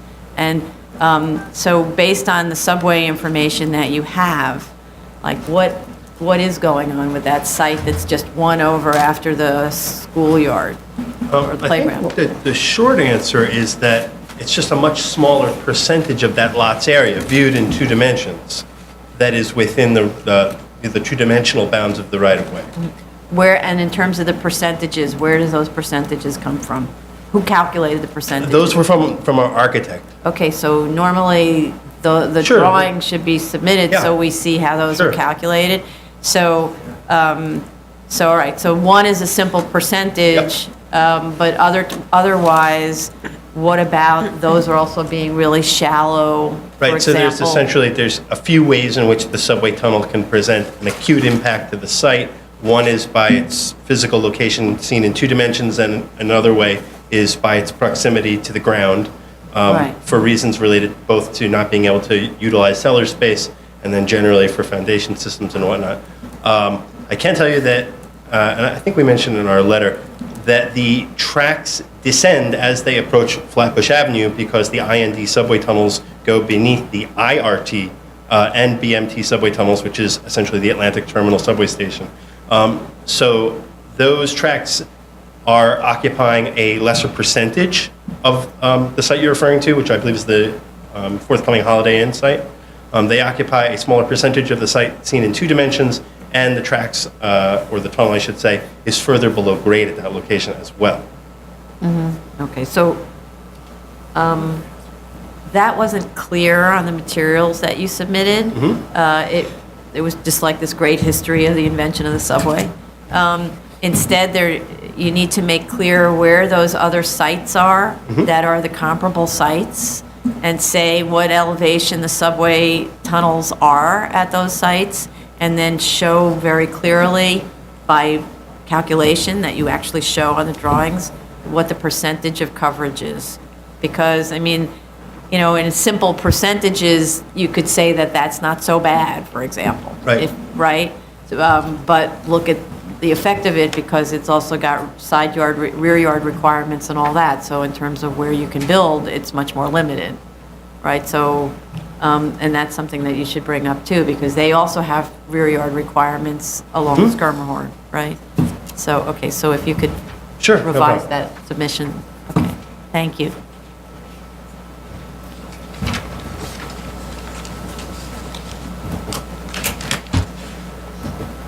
Any other questions for, no? I think we grilled everyone. Just speaking with my client, and one of the representatives of GFI Development would like to get up. He wanted to address this potential new scheme where you were discussing potentially putting the elevators in that rear setback. There were some operational concerns that Stephen Hurwitz would like to address. It's from GFI Development. Hi, good afternoon. Stephen Horowitz with GFI Development Company. One of the, this site was very challenging just, to lay out in general, and as you could see, 70% of the footprint is covered with the tunnel. So, figuring out where to put vertical transportation was sort of the key driver in laying out this project. And one of the major changes that we've made to accommodate the community is to move the entrance from, right near the elevator core all the way onto Skirmhorn Street. So now you have many of the check-in and check-out, luggage sort of cutting through and splitting the lobby. And one of the concerns that we have is where we decided to put the ballroom and the access to the ballroom on the second floor, again, is off Skirmhorn Street to keep all that traffic, off coming in and out of Skirmhorn Street and going very quickly right up and in and out of the ballroom without further disrupting the function of the lobby. And one of the concerns that we have as thinking about moving the elevators to another location and bring people all the way up top to the building is now we would have call it 400 plus people cutting right through the lobby, further disrupting sort of the entire functionality of the lobby. So we're, purely from an operational standpoint, very concerned about that possibility of now.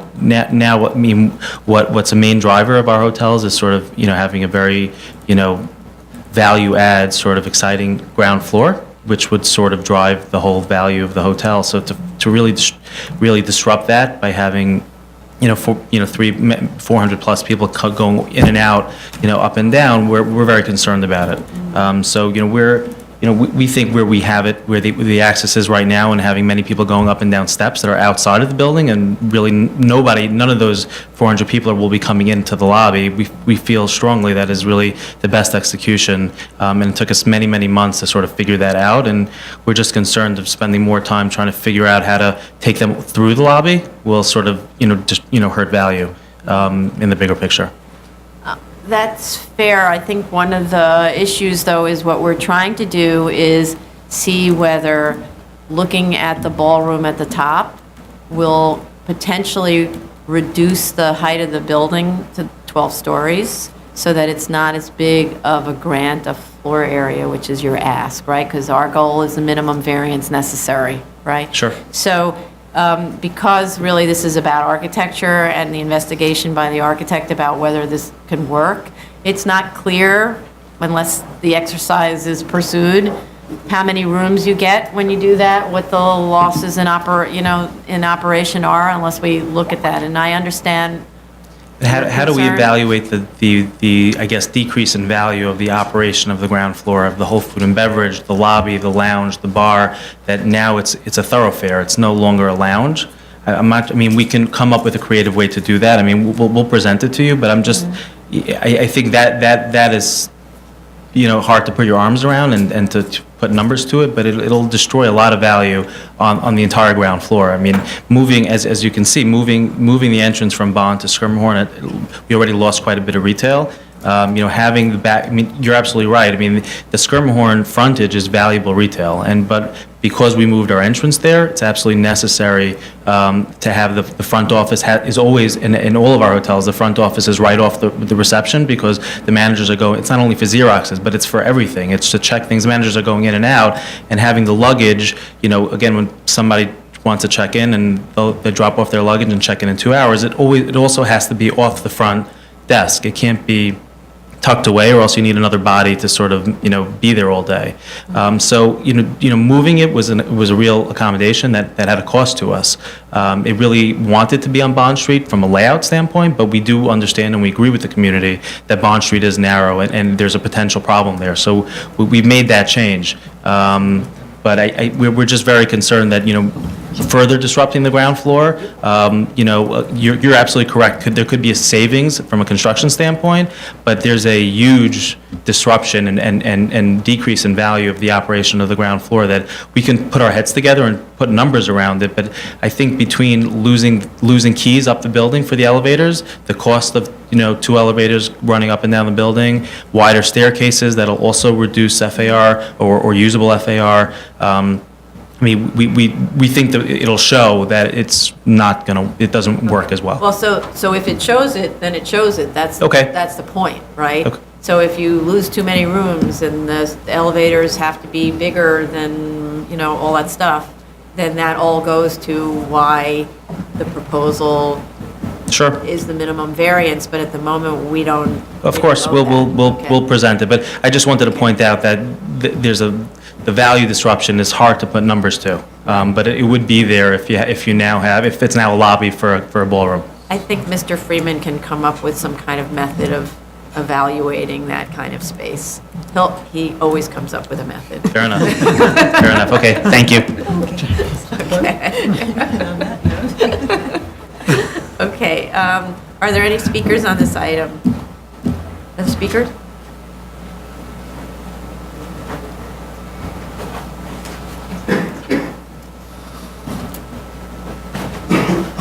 Thank you. Chairperson Perlmutter, members of the board. I want to thank you again for the influence you've had on the developer for relocating the entrance from Bond to Schermerhorn. That was a tremendous benefit. And also for eliminating any exterior... Sorry, can you repeat your name? Oh, I'm sorry. I'm Jeffrey Shotwell from 375 State Street. And also for eliminating any exterior use of the rear deck, because that would have been a tremendous imposition on the residents of State Street that immediately abut it. So thank you very much for doing that. I appreciate that. In that respect, with respect to those decisions and any other decisions that are made relative to the board's decision on this project, I would request they be codified into your decision. I'm sure they would be, but I'm just formally requesting that. There are other things that came to light with respect to the latest submittals from the developer that I'd like to bring to your attention and request that they get resolved. The current submittals have the north and west elevations quite carefully designated as to finishes and external design of the building. I'd very much like to see, as it directly affects my property and other adjacent properties, what's going on at the back. So the south and east elevations and/or renderings I'd like to see. We have not seen any yet. None have been submitted to my knowledge. So I'd like to see that if that's possible, so we could see and confirm that we're not going to have an eyesore back there. I'd like the board to confirm the developer's interpretation of ZR 33-292 as described in the architect's letter of March 5th that was also included in this submittal, just to confirm that indeed that is correct. Their interpretation is correct with respect to the rear yard and setbacks. The developer has also stated there are no windows, fenestration, ventilation, et cetera, other HVAC or mechanical components on that south elevation. I'd like to confirm that that's the case, because we don't need that all blowing right into the backyards of our properties. And would like to also codify that that be the case going forward, that they don't just end up getting popped in there as the building gets developed. Okay, the final concern to me upon review of the developer's documentation are the pilings. At a meeting on March 16th, the developer confirmed, yes, there will be pilings on the lot lines between the two respective properties. And I understand that. I understand that completely with respect to the structural design of this building, the necessity. However, there are different types of piling installation techniques that can be utilized. You can pound pilings, caissons, or you can drill them. And in this particular case, I'd very much like to know specifically what the technique to be utilized is, and for the board to require the developer use the least invasive technique for those pilings, so that we don't have any damage, and that we can all, after the 2 years plus of construction, go about our business in the same condition that it was prior to the start of this particular project. Lastly, this was raised here, in the event the ballroom does go to the 12th floor, provided there are 12, not 13 floors, that's the final decision, and there is outdoor space designed, I'd very much like to see that outdoor space pushed to the Schermerhorn side, not the State Street side. Again, because even though it's 12 floors up, if you've ever been behind a hotel that's in, active partying mode, and this Ace Hotel will be, it can be very loud and the noise will drift down. Okay? Thank you very much. I appreciate the opportunity to address you. I have 3 copies of a letter that I did submit. I don't know if you got them, if you want me to submit hard copy. I think we got them, but You got it? yes, do it. You're going to submit them to, you submitted them to? BSA submit, Email? and I got a confirmation that, yes, we got it, and we'll let you know. Okay. Okay, then. Thank you very much. Thank you for coming. Any other speakers on this? I just have a submission from Tom Brown and copy here, nothing else to it. Okay. I'm basically going along with everything Jeffrey said. Could you just say your name for the record? Jim Devereaux, 379 Station. Okay, Thanks. great, thank you. You're also submitting for Mr. Don Brown? Yeah. Okay. Anyone else? Okay. I'd also like to hand up to your board, as I said, there have been a number of conversations with neighbors. 4 of them have signed letters of consent. The people that were here in opposition at the last hearing, 4 of them no longer are in opposition. Always a good idea to speak to neighbors. Here, while you're here, take that one Okay. and that one, and just in case you haven't gotten them. I have not, thank you. Okay. I was going to request, if any submissions are made by the opposition, if you could please CC me on them as we are CCing you, I would truly appreciate it. In addition, I understand your board would like us to explore a further expanded, we'll say Scheme F is what we're calling it. And our Scheme F previously is the one that you received. It was just a few pages discussing potential moving the ballroom to the roof. So I just want to clarify that you're discussing moving the ballroom to the roof. Instead of having the elevators where we previously showed them on Scheme F, you want us to move them into that courtyard, or however you want me to refer to it as the setback. So it's one Scheme F, just modified from what we were previously suggesting. Correct, because the interest isn't to remove the ballroom from the scheme, it's just to see whether by relocating the ballroom to the top, it ends up having the effect of lowering the building. It may not, or reducing the floor Exploring area. whether it can possibly reduce the height Right, of the building. that's a goal. It's not to mess up the whole function of the hotel. It's just to We see, understand, you can don't we- step at right. night thinking about how to do that. Right. And at the same time, the architect is going to explain about the back of house, and to the extent any of it can be trimmed, relocated to improve the retail, and, or to add another room or something, or at least justify why there's so much of it, should be part of that. And I know you did understand his explanation that the James Hotel, which you were using as a comparison, Yeah. is not really comparable because they are running out of their main corporate headquarters. They really only have a small on-site. Right. Which is not comparable to this specific situation. So other than that, I feel that we've provided answers to most of what you've asked for, that we can provide answers today. The remainder we will provide in writing. Okay, and Mr. Rasmussen will submit more information on that history of the invention of the subway study. Okay. I thought it was very interesting. It was, extremely. You should have had photographs of the subways, what they looked like then, et cetera. Would you like to share some information on this site? I know there is some information that he thinks is interesting. Okay, I will say, Ian Rasmussen from Urban Cartography for the applicant, I did ask to have it put into the record that the video for Michael Jackson's Bad in 1987 was filmed, the dance routine is in the mezzanine that is at issue in this case. No kidding. Wow. How about that? Send us clips. Something from And I was told this morning also that a scene from Pelham 123 was filmed here as well. Wow, all right. That makes all So the now you have a difference. visual of what's below the site. Exactly. I am impressed. Okay, so what do we think? We can submit on April 9th. That is our goal. I know it is tight with Easter, with Passover. We are going to do our very best to get this in. As you know, time is of the essence. Okay. We worked incredibly hard, and I think you see the volume of information that we No, provided last great. time. And this is Very not responsive. nearly the volume. Okay. Okay, so be it. You'll have a lot to do on the 28th. Okay.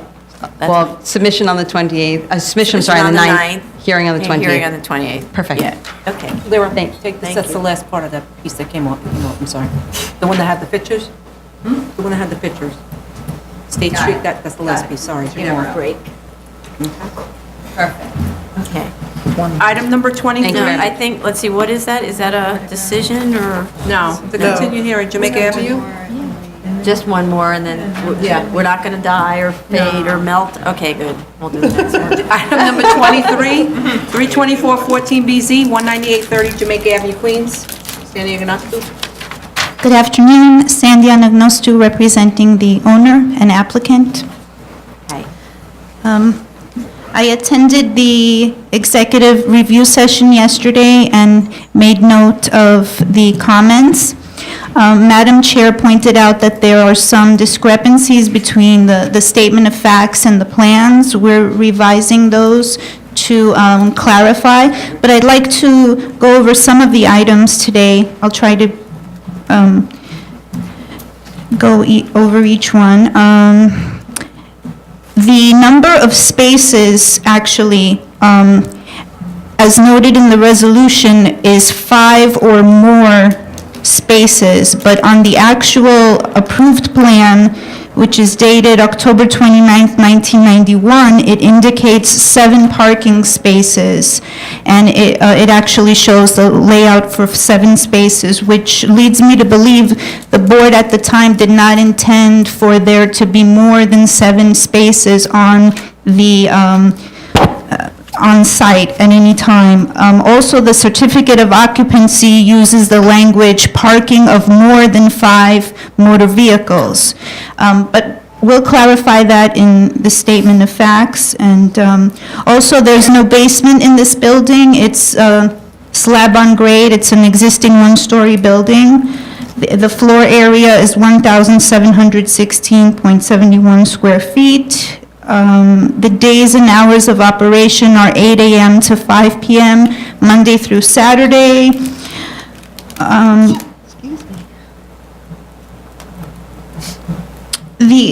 I'd just like to discuss the operation of the establishment briefly. Sometimes cars come in, they may need a part, they'll buy it, they'll pull up, because they also sell auto parts. They'll take what they need and they'll go. Sometimes a car may need repairs, it could be done the same day, but sometimes the establishment may not have a particular part, they have to order it, and therefore there have to be spaces allocated for cars waiting to be serviced until the parts come in and they can be stored there. Also, we proposed the addition of automobile sales. At no time have there been automobile sales at this establishment, which has been in continuous operation since 1954. I'll explain something that did come up regarding a lease dated 2008. At that time, the property was transferred from the owner at the time to his sister, Miss Kulwanti Pidam. She was not aware of the fact that the C of O had expired, or that there was even a variance application, which the term had expired at the time, and she gave a lease to a tenant which intended to sell automobiles. That tenant went to the Department of Buildings. I did a little research, and he went to the Department of Buildings and requested a letter of no objection, which was actually denied, and he never went through with selling any cars at the establishment. She continued to lease the space, but not until 2014 did she become aware of that there was a variance on this property, which had expired, and that the C of O had also expired, which at the time she contacted the Board of Standards and Appeals, and my office became involved with this application. So the use that we're proposing, the amendment to add automobile sales, basically this is going to be a minor use just to generate a little bit of income, because in the last few years, the number of repairs taking place at the establishment has declined. They don't do auto washing, they don't do any lubricatorium work. And mainly, sometimes customers come in, they ask for a quote, how much it would cost to repair an automobile, and it's just not worth it, and they decide, well, can I sell it? Can you sell it for me? And at no time do we really expect the number of spaces that we're proposing here to be filled to capacity. There won't be like a stock of cars coming in on a regular basis. But we understand the community board's concern about having too many cars here, cars being parked, eventually spilling out into the sidewalk, and cars being repaired in the open area. So we recommended that the board put in the resolution the condition that no repairs can take place outside of the enclosed building, as has always been the case, and that the number of automobile sales be minimized. It'll be a minor use. It won't be the primary use. Sometimes it happens where establishments used to be auto repair and eventually they become used car, but this is not the case. We're proposing a minor use just to generate a little bit more of income. Well, Also, you have more yes. spaces, though, for the car sales than you do allocated for car repair, or even people waiting for their cars. So how do you sort of reconcile that with the fact that you're telling us that, you'll have, car sales will be sort of this minor use when there's more space devoted to the car sales? We provided a layout showing seven spaces which had been previously approved and indicated 8 spaces which we feel could be accommodated on this site. If the board feels that we're asking for too much, It looks we're like open it's 8 to. spaces. Right. Right. It would be an increase of 8 spaces. But then, To what? to Commissioner Hingson's point, then that's more spaces for the sales than it is for the repairs, so it's no longer a minor use. It's the principal use. I mean, you have to have an office to support sales of, you just don't put out a car. You've got to have a place to actually do the business of purchasing a car. It's not terribly simple to, it's not like going to the grocery store. You got to sit down, you've got to, show that you can A, buy the car, B, that you're permitted to drive that car off the lot, all of that stuff. So it's not just simply being able to show a car. You've got to have, business area to Right. perform, the work. So again, I say, how did you come up with 8 spaces? Why 8? Why not just 3? If it's a minor use and he's got a couple of cars he wants to sell, why, so what made you choose 8 cars?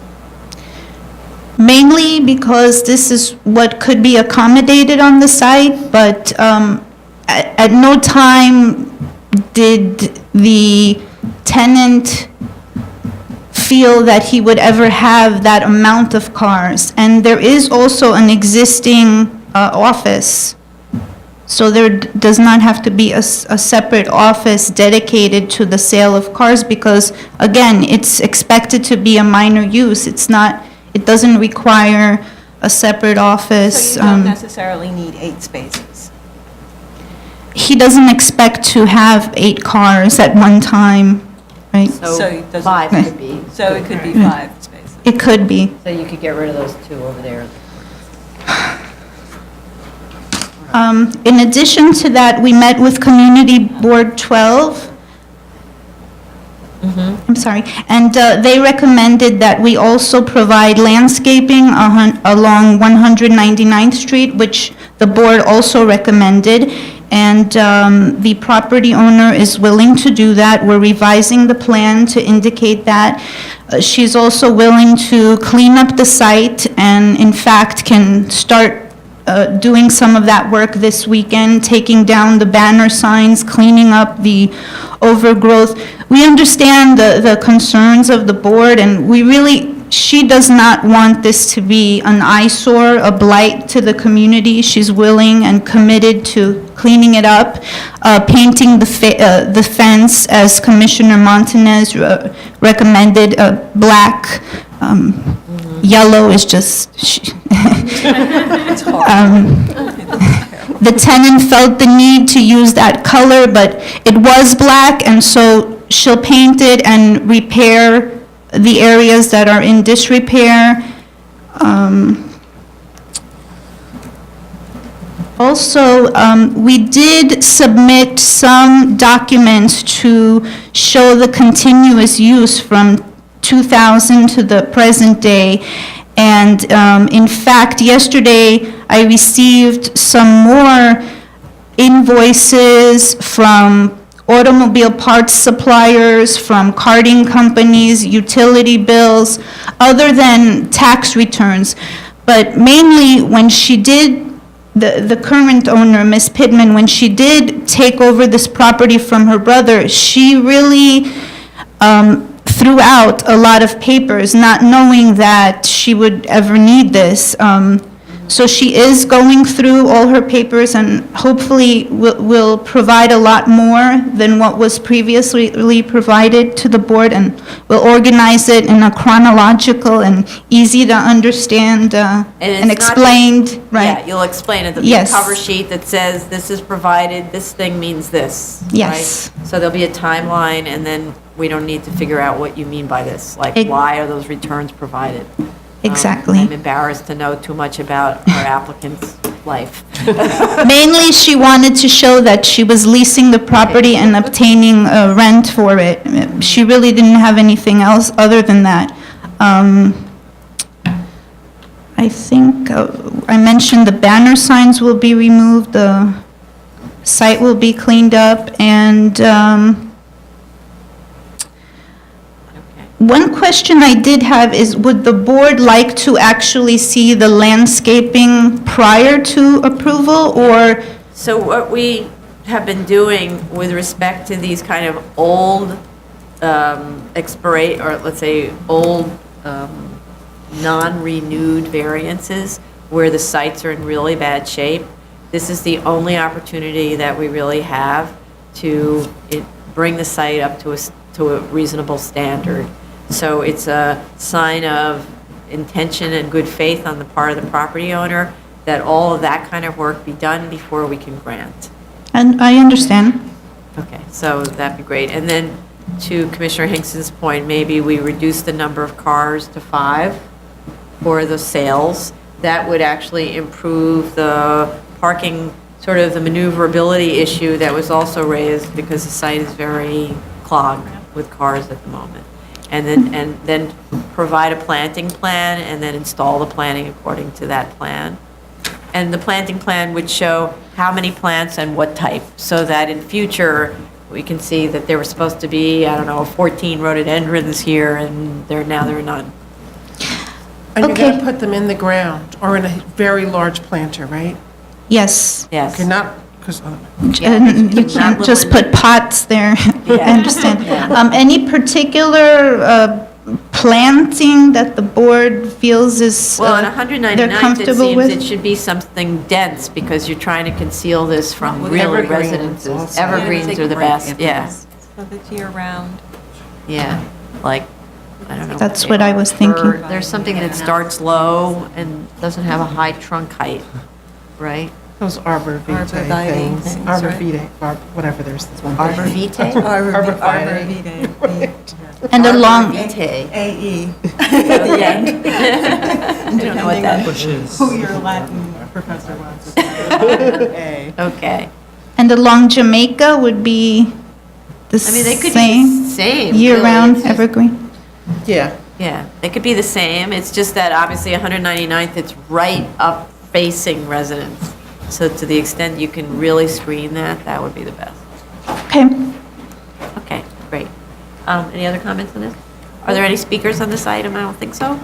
Okay, so, well, there's changes in the submission that you should make, but in the end, we're going to need to see all of that stuff installed.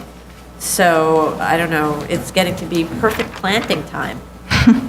So, it seems like you could be doing these repairs and so on in April. Yes, so, And coming back in May, for example, with photographs showing everything's installed, the drawings that show the intention. Or maybe, can we get the drawings first and then you install? Yeah, we need the drawings first. So how about this? We do a kind of a submission and then you come back. So how about if you were to submit the drawings, say, April 14th? And those are the drawings that show where the plants are going to be. We'll review them, but we don't need to have a hearing, right? I don't think, the staff will take a look and make sure that you have enough plants and all that sort of thing. And then, assuming the staff person gets back to you, right? Is that okay to do that? Yeah, Carla can do that. Then the staff person will get back to you and then plant, okay? And so that means you could come back with proof of installation, say, May 19th? Or you would need a little more time? no, I was at, Madam Chair, we would be able to submit that plan by April 9th for the staff to review? Because Okay. it's not much that we have to, Okay, that's fine. Does that change your planting schedule, though? You still have some significant work to do on the site. So if you came back to the next hearing on May 12th or May 19th? May 12th would be, Okay, work. so the next hearing, May 12th. And my submission date for the other revisions would So the be submission, April? the initial submission for everything would be May 9th. And then prior, just say you could even submit on May 5th photographs showing the planting in place. Photographs, okay, And the fencing, the repair. And the fencing. yes. Okay, thank you. April 9th and May 5th? Yeah. Okay, cool. Thank you. Thank you. We're gonna Okay, take a we're break? going to take a break of 20 minutes. Yeah. We'll resume at, what, 2 o'clock? 2 o'clock. That's longer than 20 Resume at minutes, 2 but 2 o'clock. o'clock, yes.